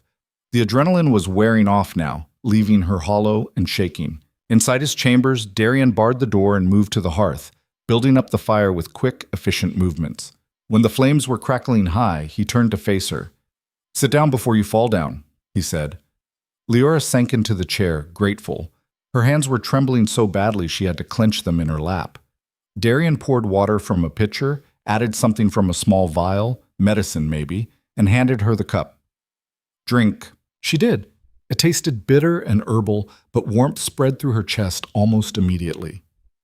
"What's kindred?" she asked again. Darian sat down across from her, his movements heavy. The shift was receding now, his claws retracting, the gold fading from his eyes. He looked exhausted. "It's old," he said finally. "Older than the wolf bloodlines, older than most kingdoms." He rubbed his face. "The stories say that before we learned to shift, before we became what we are now, there were humans who could command us. Not through strength or fear, but through resonance. Their voices could calm the wolf, could force it to submit, could wake it up or put it to sleep." Leora's breath caught. "That's what I did. That's what you've been doing." Darian leaned forward, elbows on his knees. "Every time you hummed, every time you sang, you weren't just soothing me. You were speaking directly to my wolf, telling it to rest. But I didn't know. Most kindred don't, not at first." His expression was complicated. The bloodline almost died out centuries ago. The wolf clans hunted them, killed them. Because something that powerful, something that could control us, it was too dangerous to let live. Horror washed over her. "So when they find out, they already know." Darian's voice was flat. "You used it in front of half my warriors. By morning, everyone in this keep will know what you are." Leora's stomach turned to ice. "Then I need to leave. Now, before—" "No." Darian's hand shot out, catching hers. "You're not going anywhere." "They'll kill me. You just said—" "They'll try." His grip tightened. "And they'll fail. Because you're under my protection now. Officially." "What does that mean?" "It means," Darian said carefully, "that anyone who touches you answers to me. And it means you're no longer a servant." Leora stared at him. "What am I then?" "I don't know yet." He released her hand and stood, pacing to the window. The old texts, the ones that mention kindred, they talk about them as advisors, companions. Some were bound to alphas as mates, others served as peacekeepers between clans. He turned back. But all of them were treated with respect. Fear, yes, but respect. "I don't want to be feared." "Too late for that." His mouth twisted. "You made 30 mercenaries drop their weapons with a scream. You think word of that won't spread? By next week, every kingdom within 100 miles will have heard about the kindred girl in Blackridge Keep." Leora's head was spinning. This is insane. Welcome to my world, she laughed, sharp and bitter. I was supposed to stay invisible, survive. That was the plan. Plans change. Darian crossed back to her. Leora, listen to me. What you did tonight, what you are, it changes everything. The council was fracturing because they thought I was losing control. But now they've seen you command the wolf. They've seen me listen to you. That's power, real power. I don't want power. I didn't either. His voice softened. But we don't always get to choose. Before she could respond, footsteps sounded on the stairs. Heavy, multiple. Darian's hand went to his knife. Then Reese's voice called through the door. Sire, the council's demanding an emergency session. Darian's jaw tightened. Of course they are. He looked at Leora. Can you stand? I think so. Good, because you're coming with me. The Great Hall was packed. Not just the remaining council members, Voss was notably absent, locked in the cells below, but warriors, captains, even some of the senior servants. Everyone who mattered in the keep's hierarchy was there, packed onto benches or standing along the walls. They all turned when Darian entered, and they all stared when Leora followed. Darian didn't pause. He strode to the high seat and sat down, his posture radiating authority. Then he gestured to the chair beside him, the one usually reserved for his second. Sit, he told Leora. She hesitated. Every eye in the room was on her, and she could feel the weight of their judgment, their confusion, their fear. But Darian was waiting, his expression implacable. Leora sat. The murmurs started immediately. Darian let them build for a moment. Then he raised one hand, and the hall fell silent. I'm sure you all have questions, he said. His voice was calm, measured. Let me answer the important ones. Yes, Lord Theron is dead. Yes, I killed him. He was a traitor who conspired with Lord Voss to murder me and seize control of this keep. We have confessions. We have witnesses. The matter is settled. And the girl? The question came from Lord Patron, young and nervous-looking. Sire, we all heard what she did. What is she? She's kindred, Darian said simply. Shocked silence. Then everyone started talking at once. Impossible. The kindred are extinct. This is some trick. Darian's fist slammed down on the arm of his chair, and the noise cut off like a severed rope. She is kindred, he repeated. I've seen the proof. You've all seen the proof. Her voice commands the wolf, and she's sworn to this keep. Sworn to you, you mean? Someone muttered from the back. Yes. Darian's eyes swept the room. To me. Just as you're all sworn to me. Or have you forgotten your oaths? Uncomfortable shifting. With respect, sire, Lord Herrick said carefully, the kindred were hunted for a reason. They're dangerous, unpredictable. What's to stop her from turning that power against us? Me, Darian said flatly. I'm what stops her, because she's under my protection, and anyone who threatens her threatens me. Clear? Herrick swallowed. Clear, sire. Good. Darian leaned back.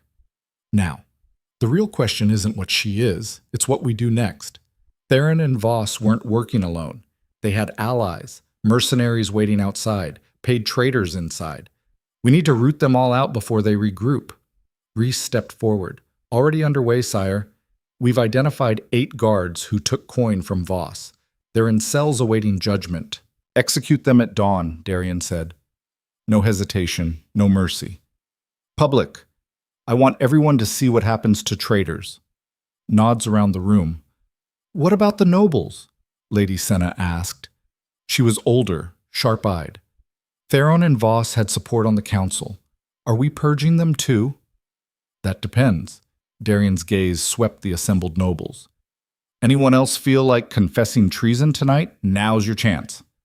Silence. Lots of people suddenly finding the floor very interesting. Thought not. Darian's mouth curved, but it wasn't a smile. Here's how this works.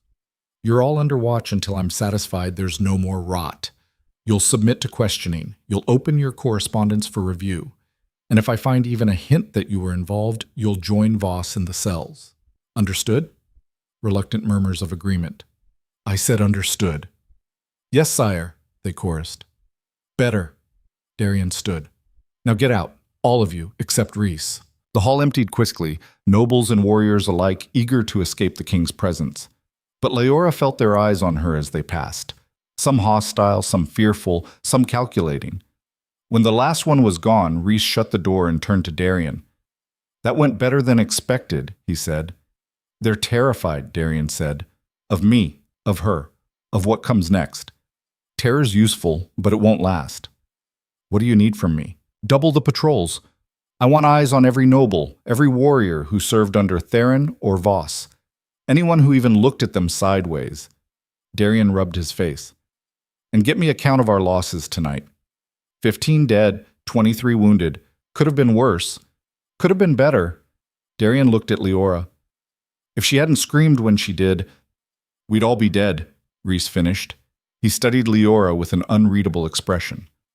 "I owe you my life, girl. We all do." Leora didn't know what to say to that. Rhys seemed to understand. He just nodded and headed for the door. "I'll have those traitors ready for execution at dawn. Get some rest, both of you. Tomorrow's going to be ugly." When he was gone, Darian sank back into his chair and closed his eyes. "You should go," he said quietly. "Get some sleep." "Where?" Leora asked. "The servants' quarters? After what just happened?" He opened his eyes. "Point. Besides," she stood, moving closer. "You need me. The wolf's still close to the surface. I can feel it." She was right. She could feel it, not just see it in his eyes, but sense it, like a second heartbeat thrumming just out of sync with his own. "I don't want to use you," Darian said. You're not using me. I'm offering." Leora hesitated, then reached out and took his hand. "Let me help." For a moment she thought he'd refuse. Then he squeezed her hand and nodded. Leora started to hum. The melody was the same one she'd used before, her mother's lullaby, worn smooth by repetition. But this time she felt the power behind it, felt the way it reached out and wrapped around the wolf, gentle but firm, easing it back into sleep. Darian's breathing deepened, the tension in his shoulders unwound. After a few minutes, his eyes drifted closed. Leora kept humming, watching his face smooth into something almost peaceful. When she was sure he was asleep, she let the melody fade. Then she settled into the chair across from him and let herself rest. Not sleep. Not yet. But rest. Outside, dawn was beginning to break over the mountains, gray and cold. And in the courtyard below, guards were building a scaffold. The executions drew the crowd. Leora watched from a window in the high tower, her stomach churning as the 8 traitors were marched out into the courtyard. They looked small from up here. Fragile. Darian stood beside her, fully armored, his expression carved from stone. "You don't have to watch," he said. "Yes, I do." "Why?" "Because I was part of this." She watched as the first traitor was forced to his knees. "I helped trap them. I gave the order for Theron. I don't get to look away now." Darian's jaw tightened, but he didn't argue. Below, Rhys read out the charges. Treason, conspiracy, attempted murder of the king. The sentences were carried out quickly, efficiently. One by one, the traitors died. Leora forced herself to watch every one. When it was over, the crowd dispersed slowly, murmuring among themselves. The bodies were left where they fell. A message. "How do you do it?" Leora asked quietly. "Do what?" "Carry all that death, all those decisions." Darian was silent for a long moment. Then he said, "You tell yourself it's necessary, that you're protecting something bigger than yourself. And you hope you're right." "Are you right?" "I don't know." His voice was rough. "But I keep going anyway." Leora looked at him, really looked, at the lines around his eyes, the weight in his shoulders, the exhaustion he carried like armor. "You're not alone anymore," she said. He turned to her, surprised. "Whatever this is, kindred, power, politics, I'm in it now." Leora lifted her chin. "So you don't have to carry it all by yourself." Something shifted in Darian's expression, something that looked almost like hope. "You have no idea what you're signing up for," he said. "Probably not, but I'm doing it anyway." The corner of his mouth twitched. Rhys was right. "You are insane." "I prefer adaptable." This time he actually smiled. Small, brief, but genuine. It transformed his face. Before Leora could respond, a knock sounded at the door. "Enter," Darian called. A young guard stepped in, looking nervous. "Sire, there's someone at the gate, says he needs to speak with you, says it's urgent." "Who?" "A messenger, sire, from the southern kingdoms." The guard hesitated. "He's flying a white flag, says he's here to negotiate." Darian and Leora exchanged a glance. "Negotiate what?" Darian asked. "Surrender, sire. The southern kingdoms want to sue for peace." Silence. Then Darian started to laugh, sharp and disbelieving. "They want to surrender? Now? After 5 years of war?" "That's what he says, sire." Darian shook his head, but he was still smiling. "Bring him to the Great Hall. I'll hear what he has to say." The guard saluted and left. Darian turned to Leora. "You coming?" "Try to stop me," mummed. The messenger was a thin man in expensive clothes, clearly used to better treatment than the wary circle of wolf blood warriors surrounding him. He bowed low when Darian entered. "Your Majesty, thank you for seeing me." "I'm not a king," Darian said flatly. "I'm an alpha. Get on with it." The messenger straightened, visibly uncomfortable.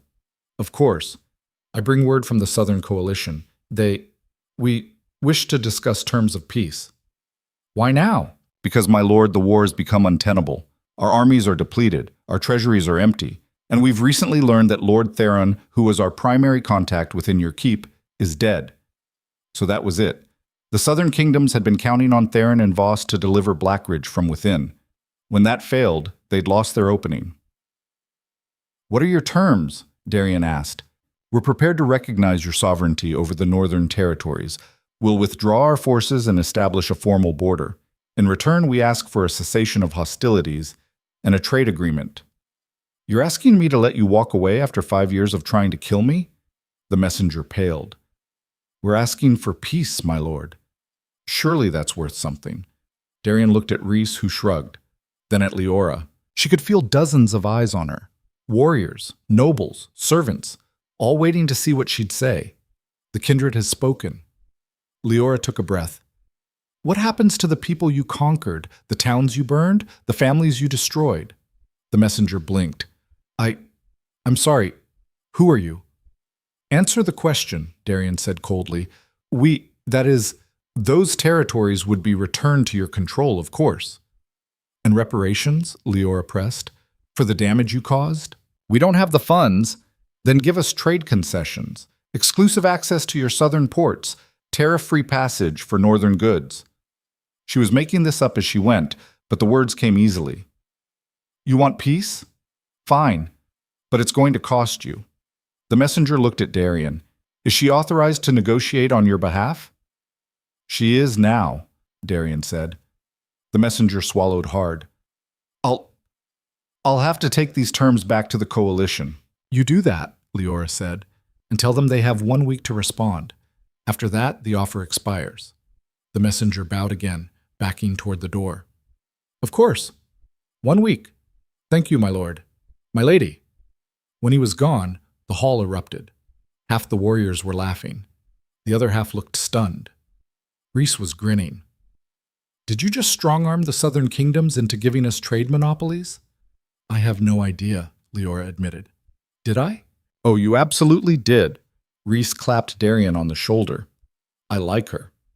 Darian was staring at Leora with an expression she couldn't quite read. "Where did you learn to negotiate like that?" "I didn't. She shrugged helplessly. "I thought about what you'd need, what the keep needs, and I asked for it. Most people don't have the nerve to demand trade concessions from enemy kingdoms. Most people aren't standing in a room full of wolf bloods who just watched their king execute 8 traitors." Leora met his eyes. "I figured I'd better make myself useful." Darian's mouth curved. Mission accomplished.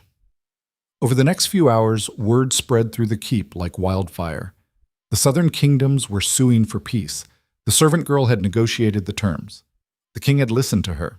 Leora felt the shift happening in real time. The way people looked at her, spoke to her. She was no longer invisible. Some people bowed as she passed. Others whispered and pointed. And a few, mostly the younger warriors, looked at her with something close to awe. It was terrifying and exhilarating in equal measure. That evening, Darian called another council session. This one was smaller, just the remaining nobles and senior captains. The southern kingdoms want peace, Darian announced, which means the war is effectively over. But that doesn't mean we're safe. The eastern clans are still hostile. The Blackwood mercenaries are still looking for work, and we've just purged a significant portion of our leadership. We need to rebuild, Rhys said. Fast, before our enemies realize how vulnerable we are. Agreed. Darian looked around the table. Which means changes, starting with the council. Nervous glances. I'm dissolving the old council structure, Darian continued. Too much opportunity for conspiracy. Too many competing interests. From now on, we operate with a war council. Smaller, more efficient. People I trust. He gestured to Rhys. Rhys, you're my second. That's not changing. Rhys nodded. Captain Aldrich, you'll oversee the eastern defenses. Lady Senna, you've got logistics and supply chains. Darian's gaze swept the table. The rest of you report to them. No more individual fiefdoms. We work together or we don't work at all. And the kindred? Senna asked. What's her role in this new council? Every eye turned to Leora. Darian didn't hesitate. She's my advisor. She speaks with my authority on matters of policy and strategy. She's a child, Lord Herrick said. She's 15, Darian corrected. The same age I was when I took my first command. And she's already proven herself more capable than half the nobles I've executed this week. His voice hardened. Anyone have a problem with that? Silence. Good. Darian stood. We start tomorrow. Dismissed. As the council filed out, Leora stayed seated, her head spinning. Advisor. Speaking with the king's authority. 3 weeks ago, she'd been scrubbing floors. When the room was empty except for her and Darian, she finally spoke. You're moving too fast. They're going to push back. Let them. Darian leaned against the table, arms crossed. I'm done playing politics. Done trying to appease nobles who'd sell me out for a better deal. This kingdom needs strength, unity. And if they can't see that, they'll see it, Leora interrupted. Eventually, but you need to give them time to adjust. He studied her. You sound like you've done this before. I haven't. But I watched the council in Greenhollow before. She trailed off. Before everything. My father was a magistrate. He used to say that people fear change more than they fear failure. You have to bring them along slowly. I don't have time for slow. Then at least give them something to hold on to, some reassurance that you're not just tearing everything down. Darian considered this. Then he nodded. You're right. Again. Don't sound so surprised. He almost smiled. I'm starting to think you're wasted as just an advisor. What else would I be? Darian opened his mouth, closed it. Then carefully he said, I don't know yet, but we'll figure it out. The way he looked at her when he said it made something warm unfurl in Leora's chest. Dangerous, that warmth. Dangerous and complicated and absolutely not something she could afford to think about right now. I should go, she said, standing. People are going to talk if I spend all my time up here. People are already talking. Then let's not give them more ammunition. Darian straightened. Leora. She turned back. Thank you, he said quietly. For tonight. For all of it. You'd do the same for me. Would I? Yes. She said it with absolute certainty. You would. He looked at her for a long moment, then he nodded. Leora left before the warmth in her chest could grow into something she couldn't control. Behind her, she felt his eyes following her all the way to the door. The next week was chaos. The Southern Kingdoms sent their formal acceptance of terms. The trade agreements were signed, the borders were redrawn, and Blackridge Keep slowly, painfully, began to heal. Leora found herself pulled in a dozen directions at once, sitting in council meetings, reviewing supply requests, mediating disputes between warriors who still weren't sure what to make of her. She learned quickly. Had to. And slowly, grudgingly, the Keep began to accept her. Some of the warriors even started seeking her out, asking her opinion, requesting she sit in on training sessions. Apparently her voice could help control younger wolf-bloods who were struggling with their first shifts. It was exhausting, overwhelming, but for the first time in 3 years, Leora felt like she was building something instead of just surviving it. One evening, she found Mirren in the kitchens, peeling vegetables. The older woman looked up, saw her, and went very still. I'm not here to cause trouble, Lior said. Could have fooled me. But Mirren's voice lacked its usual edge. Leora sat down across from her. I wanted to apologize for dragging you into this, or trying to. Mirren's hands stilled. You didn't drag me anywhere. I made my own choices. Still. They sat in silence for a moment. Then Mirren said, They're calling you the wolf speaker now. Did you know? Leora shook her head. It's better than some of the other names they came up with. Mirren resumed peeling. You've changed things here, girl. Not all for the better, maybe, but changed them. Is that a compliment? It's an observation. Mirren glanced at her. But for what it's worth, I'm glad you didn't stay quiet. Coming from Mirren, that was practically a declaration of friendship. Leora smiled. Me too. Me. Later that night, alone in her new quarters, not the servants' room anymore, but a small chamber near the high tower, Leora stood at the window and looked out over the keep. Torches flickered in the courtyard. Guards paced the walls. Somewhere in the barracks, warriors were laughing. It wasn't perfect. It wasn't even close. But it was home. And for the first time since Green Hollow burned, Leora thought maybe, just maybe, she could build something here that lasted. A knock at the door pulled her from her thoughts. Come in. Darian entered, looking worn but alert. Can't sleep? Too much in my head. You? Same. He moved to stand beside her at the window. Reese says the Eastern patrols are reporting movement. Could be scouts. Could be nothing. Or it could be the next threat. Always is. He glanced at her. You ready for it? Leora thought about that. About everything she'd survived. Everything she'd learned. About the power humming under her skin and the responsibility settling on her shoulders. Ask me tomorrow, she said. Darian huffed a quiet laugh. Fair enough. They stood together in comfortable silence, watching the keep settle into night. And for the first time in a long time, neither of them felt alone. Tomorrow came with blood on the wind. Leora woke to the sound of bells. Not the slow toll of morning prayer, but the rapid, urgent clang that meant only one thing. Attack. She was out of bed and dressed in seconds, her heart already racing. Outside her window, the courtyard was chaos. Warriors running for their positions, servants scattering for cover, captains bellowing orders. She grabbed her cloak and ran. The great hall was already packed when she arrived. Darian stood at the center, still buckling his armor, his face carved from stone. Reese was beside him, pointing at a map spread across the table. At least 200, maybe more, Reese was saying. They hit the eastern outpost an hour before dawn, killed everyone. Now they're moving on the keep. Who? Darian demanded. Blackwood mercenaries, best we can tell, but they're organized. Too organized for a random raid. Reese's jaw tightened. Someone hired them. Someone with money and a grudge. Leora pushed through the crowd. Voss?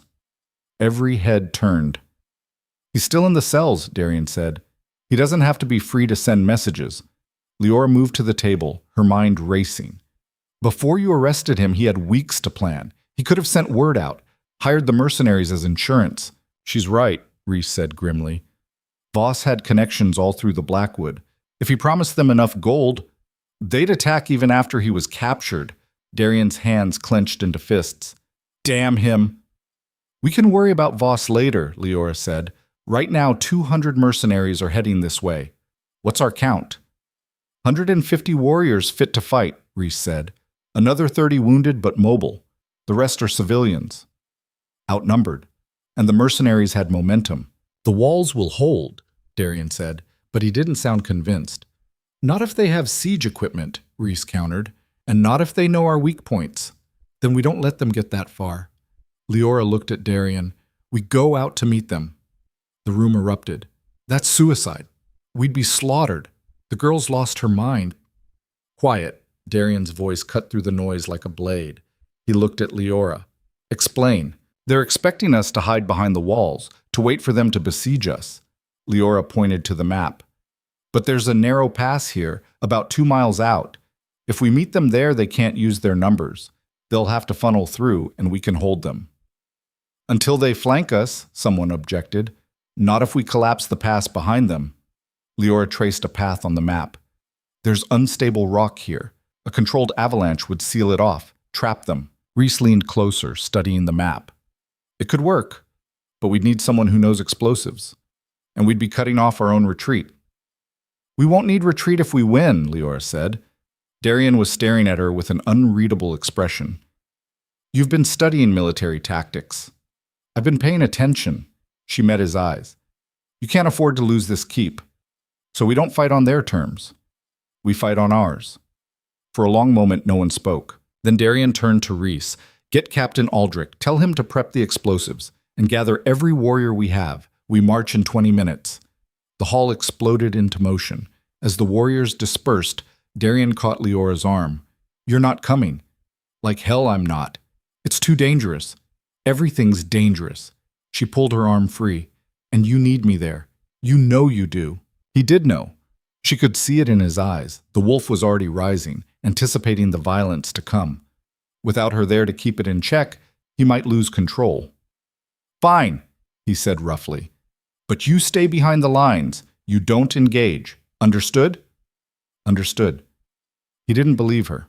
She didn't blame him. The march to the pass took an hour. Wolf-blood warriors moving at double time, their breath steaming in the cold morning air. Leora rode beside Darian, mounted on a shaggy mountain pony that Rhys had found for her. Around them, the warriors moved in grim silence. These weren't the cocky, violent men who'd shoved her in corridors 3 months ago. These were soldiers preparing for a fight they might not survive. Some of them caught her eye as they passed, nodded. One young warrior, barely older than her, murmured, "Wolf Speaker," as he went by. The title had stuck. When they reached the pass, Darian called a halt. The passage was exactly as Leora had described. Narrow, rocky, with steep walls on either side. Perfect for an ambush. Captain Aldrich was already there with his team, setting charges into the cliff face. How long? Darian asked. 10 minutes to finish placement. Another 5 to get clear before we blow it. Aldrich wiped sweat from his face despite the cold. You sure about this, sire? Once we drop that rock, we're committed. I'm sure. Darian turned to address the assembled warriors. Form up. 3 lines. First line holds the pass. Second line rotates in when they tire. Third line protects the flanks. No one breaks formation. No one runs. We hold until they break. Clear? Clear! The warriors roared back. Leora felt the energy shift, fear hardening into determination. These men would die before they let their home fall. She hoped it wouldn't come to that. Darian positioned her near the back of the formation, beside Rhys and a cluster of archers. If anything gets through, Rhys told her quietly, you run. Don't argue. Don't hesitate. Just run. I'm not leaving. Leora, I said I'm not leaving. She looked at him. These are my people now too. I don't abandon them. Rhys shook his head, but there was something like respect in his eyes. You're as stubborn as he is. I'll take that as a compliment. Then the scouts came running back and all conversation stopped. They're coming, one shouted. 1/2 mile out, moving fast. Darian drew his sword. Around him, 150 warriors did the same. Hold steady, he called. Let them come to us.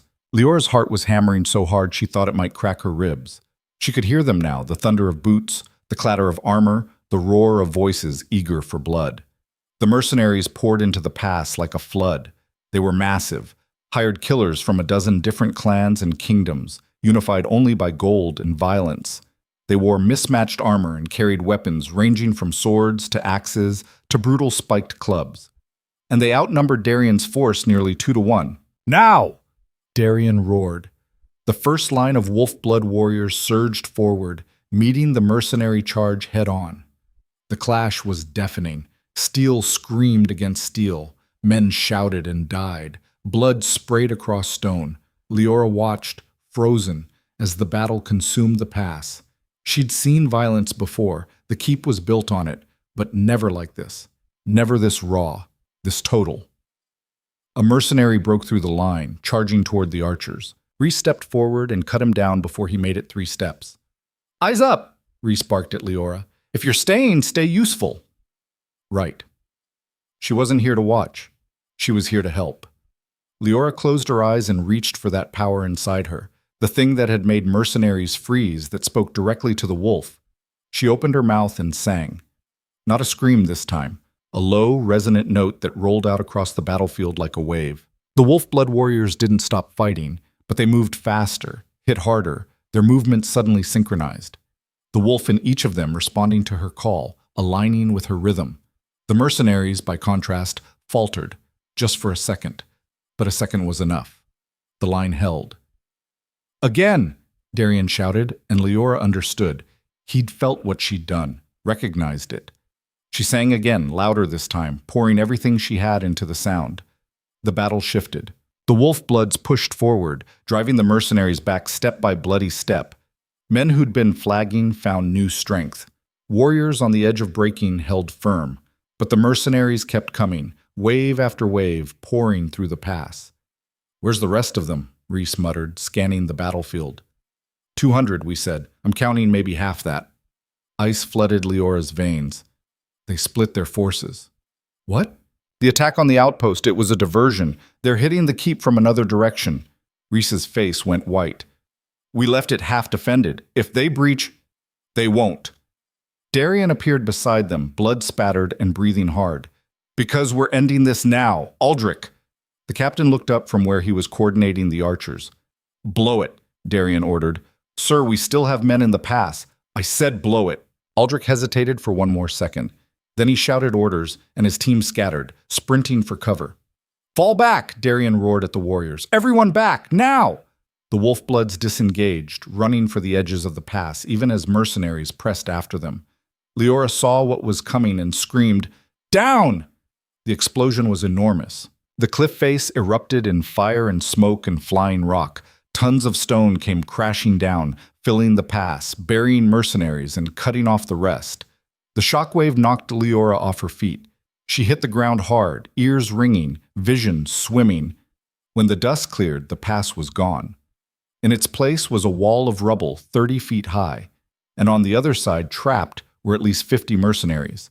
Darian was already on his feet, rallying the warriors. Finish them! It wasn't a battle after that. It was an execution. The trapped mercenaries fought desperately, but they were cornered, outnumbered, and the Wolfbloods showed no mercy. Within minutes, it was over. Leora pushed herself upright, coughing dust, and surveyed the carnage. Bodies everywhere, blood turning the snow-dusted ground to mud. They'd won, but at what cost? Reese, Darian was saying, his voice hoarse. Take 50 warriors and get back to the keep. If Leora's right, I'm coming with you, Leora said. No. Yes. She walked over to him, ignoring the blood on his armor, the wild look still lingering in his eyes. If there's another force attacking the keep, they'll have the same weakness the ones here did. I can help. Darian looked like he wanted to argue. Then he just nodded. Mount up, he told Reese. We ride hard. They reached the keep to find it under siege. Not a full assault, not yet, but mercenaries were already at the walls, trying to scale them with ropes and ladders. Inside, the remaining warriors were holding them off, but barely. East Gate, Reese pointed. They're trying to force it. Darian didn't slow down. He charged straight for the gate, and the warriors followed, crashing into the mercenaries from behind. Chaos erupted. Leora stayed mounted, circling the edge of the battle, looking for... There. A man in dark armor, standing apart from the fighting, directing the mercenaries with hand signals. The leader. She urged her pony forward, skirting the battle, until she was close enough to see his face. He was older, scarred, and when he saw her approaching, he smiled. The wolf speaker, he said. Heard about you. They said you could control beasts with your voice. They weren't wrong. Leora slid off the pony, her legs shaking, but her voice steady. Shame you're on the wrong side. The mercenary drew his sword. Nothing personal, girl, but Voss paid too much for me to walk away now. Voss is in a cell. His money's worthless. Not if his allies honor the contract, and they will, once this keep falls. He lunged. Leora threw herself sideways, hitting the ground hard. The sword whistled past her head, close enough that she felt the wind of it. The mercenary recovered, turning for another strike, and Darian hit him like a landslide. They went down in a tangle of limbs and fury. The mercenary was good, trained, experienced, but Darian was beyond that. He was wolf and rage, and 3 months of barely contained violence finally given a target. It was over in seconds. Darian stood, breathing hard, and looked at Leora. I told you to stay back. You say that a lot, she gasped, climbing to her feet. Around them, the battle was turning. With their leader dead and Darian's reinforcements pressing from behind, the mercenaries were breaking, scattering. Finish it, Darian roared, and the warriors surged forward.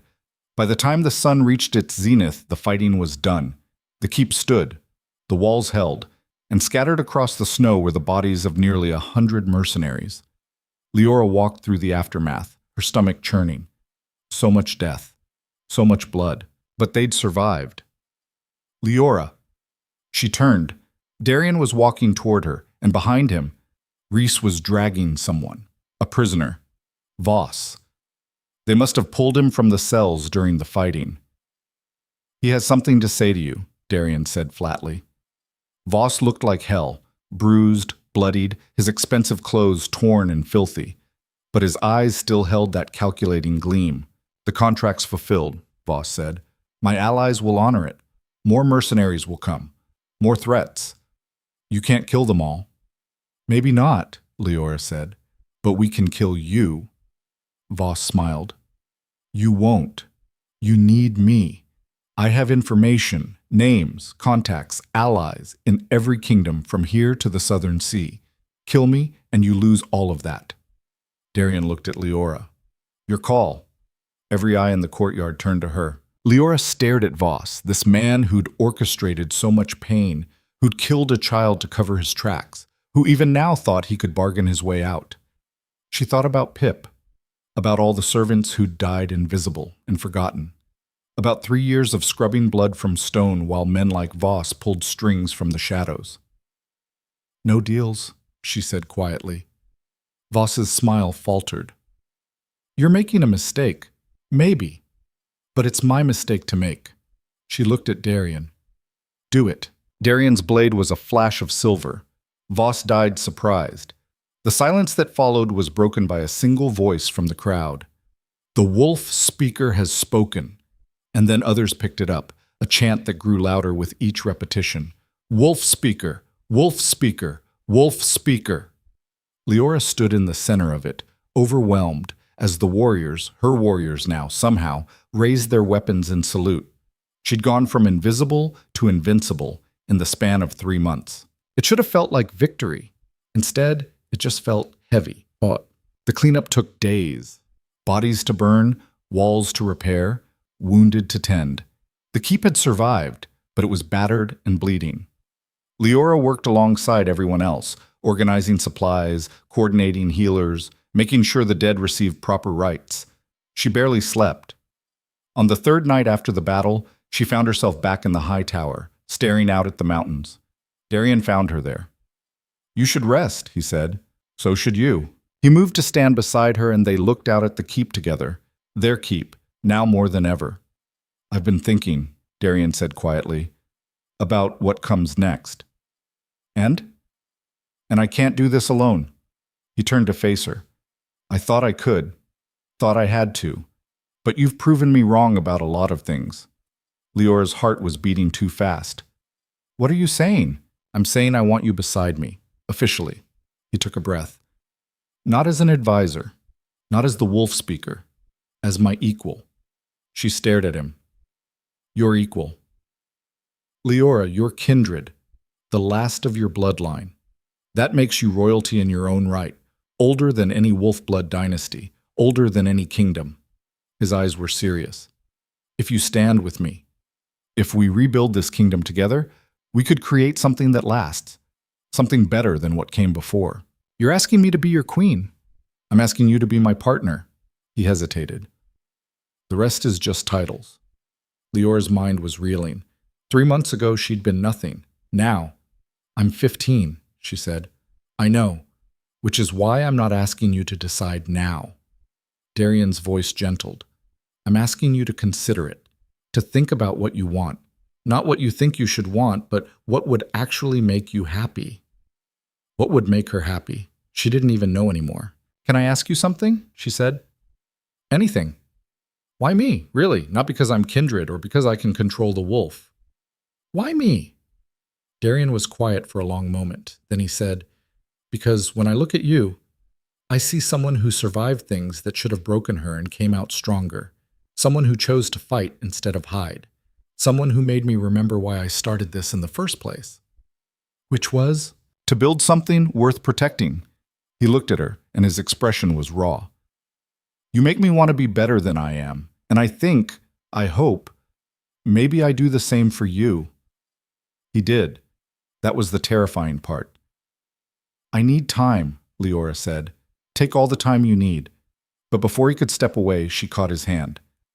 Ask me again in a year, she said, when I'm 16, when I've had time to figure out who I am beyond survival. Darian's fingers tightened around hers. A year, she confirmed. And if I say yes, then, if you say yes, we rebuild this kingdom the right way, together. Leora nodded. Then, before she could second-guess herself, she stood on her toes and kissed his cheek. Thank you, she said quietly, for seeing me when I was invisible. Thank you, Darian replied, his voice rough, for making me human again. The year that followed was chaos. The southern kingdoms honored their peace treaty, but the eastern clans tested the borders constantly. Trade routes had to be established, alliances forged, old grudges settled. And through it all, Leora learned. She learned politics from Lady Senna, strategy from Rhys, diplomacy from the southern ambassadors who visited with increasing frequency. She learned to use her voice, not just to command wolves, but to command rooms, to make people listen when she spoke, to turn whispers into action. She also learned about the kindred. Darian brought her books, ancient, fragile texts rescued from forgotten libraries. She read about her ancestors, about the power they'd wielded and the prices they'd paid. Most kindred hadn't lived long lives. The wolf clans had hunted them, yes, but even before that, the power itself had burned them out, used them up. That won't happen to you, Darian said when she told him about it. How do you know? Because you're not using it constantly. You're not trying to control every wolf in the kingdom. He touched her face gently. You're using it when it matters. That makes all the difference. Leora hoped he was right. As the months passed, she watched the keep transform. The nobles who'd survived the purge fell in line, either out of loyalty or fear. New warriors arrived, drawn by stories of the wolf speaker and the alpha king who'd survived betrayal. And slowly, carefully, Black Ridge Keep became something other than a fortress. It became a home. Leora's 16th birthday came on a cold morning in early spring. She woke to find Darian waiting outside her chambers, dressed formally, the first time she'd seen him in anything other than armor or casual clothes in months. Happy birthday, he said. Thank you. She stepped out, smoothing down the dress Senna had insisted she wear. What's all this? You'll see. He led her down to the great hall, and when the doors opened, Leora's breath caught. The hall was packed, every warrior, every noble, every servant. They decorated with spring flowers and banners bearing the old kindred sigil, a wolf and a voice, intertwined. And at the center of it all, a throne. Not the high seat Darian usually occupied. A second throne, equal in height, positioned beside it. I know it's been a year, Darian said quietly, and I know you asked me to wait. But I wanted you to see this, to know that if you say yes, this is what it looks like. Not me above you, us beside each other. Leora stared at the thrones, her heart in her throat. Everyone was watching, waiting. She turned to Darian. If I say yes, and it's still if, I need you to promise me something. Name it. Promise me we rule for them. She gestured to the assembled crowd. Not for power. Not for legacy. For the people who can't protect themselves. For the ones who are invisible. Like you were, Darian said. Like I was, she confirmed. He took her hands. I promise. On my life and my wolf, I promise. Leora looked at him, really looked, at the man who'd pulled her from the shadows, who'd listened when she spoke, who'd made her believe she was worth more than survival. Then my answer, she said loud enough for the hall to hear, is yes. The hall erupted. Warriors cheered. Nobles applauded. And somewhere in the back, Leora heard Mirren laughing. Darian pulled her close and she led him, resting her forehead against his. You ready for this? He murmured. No, but I'm doing it anyway. That's my wolf speaker. The ceremony was simple. No grand rituals, no elaborate vows, just Darian and Lyora standing before the assembled kingdom, making promises to each other and to the people they'd sworn to protect. When it was done, Lyora stood beside Darian's throne, her throne now too, and looked out at the faces watching her. Some she recognized, some were strangers, but all of them looked at her with respect, recognition, hope. She was no longer the girl scrubbing floors trying to disappear. She was Lyora Vance, the wolf speaker, the last kindred. And she was exactly where she was supposed to be. Years later, when people told the story of Blackridge Keep's transformation, they'd get the details wrong. They'd say she'd been a princess in disguise, a sorceress, a warrior. They'd forget she'd been just a girl, a servant, someone the world had tried very hard to erase. But the people who'd been there, the warriors who'd fought beside her, the servants who'd watched her rise, they remembered. They remembered the quiet girl who hummed while she worked, the girl who screamed and made monsters stop, the girl who'd looked at a broken king and decided to help him stand. And in the decades that followed, as Blackridge Keep grew into something more than a fortress, as it became a beacon, a refuge, a place where strength and compassion weren't enemies, they'd tell the true story. Not about a hero who saved the day, but about a survivor who refused to stay small, who found power in her voice and used it to lift others up, who proved that in the harshest worlds, survival didn't always favor the strongest. Sometimes it favored the ones brave enough to sing in the dark and refused to be silent ever again. Lyora stood on the ramparts one evening, watching the sun set over the mountains. Darian joined her, his hand finding hers easily, naturally. "What are you thinking about?" he asked. "Green Hollow," she said quietly. "My family, the people I lost." "Do you regret leaving?" "I didn't leave. I was taken." She squeezed his hand. "But if they could see me now, I think they'd be proud. I think they'd say I did what I had to do to survive. And then I did more." "You did," Darian said. "You saved all of us." "We saved each other," Lyora corrected. "That's how this works." Below them, the keep was settling into evening routines. Lights flickered to life in windows. Voices drifted up, laughing, arguing, living. It wasn't perfect. It never would be. But it was theirs. And in a world built on violence and blood, they'd carved out something different. Something that would last. "Come on," Lyora said, tugging Darian toward the stairs. "Senna's making us sit through another council meeting. Can't we skip it? You're the king. I'm the queen. We don't get to skip things." Darian groaned but followed her down. And as they walked through their keep, their home, surrounded by people who'd follow them into fire, Lyora felt something she hadn't felt in years. Peace.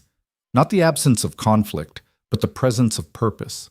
She'd started as nothing. She'd become everything. And the story she'd written, the one that began in silence and ended in song, would echo through these mountains long after she was gone. A reminder that power didn't always roar. Sometimes it hummed, and the quietest voices could shake the world.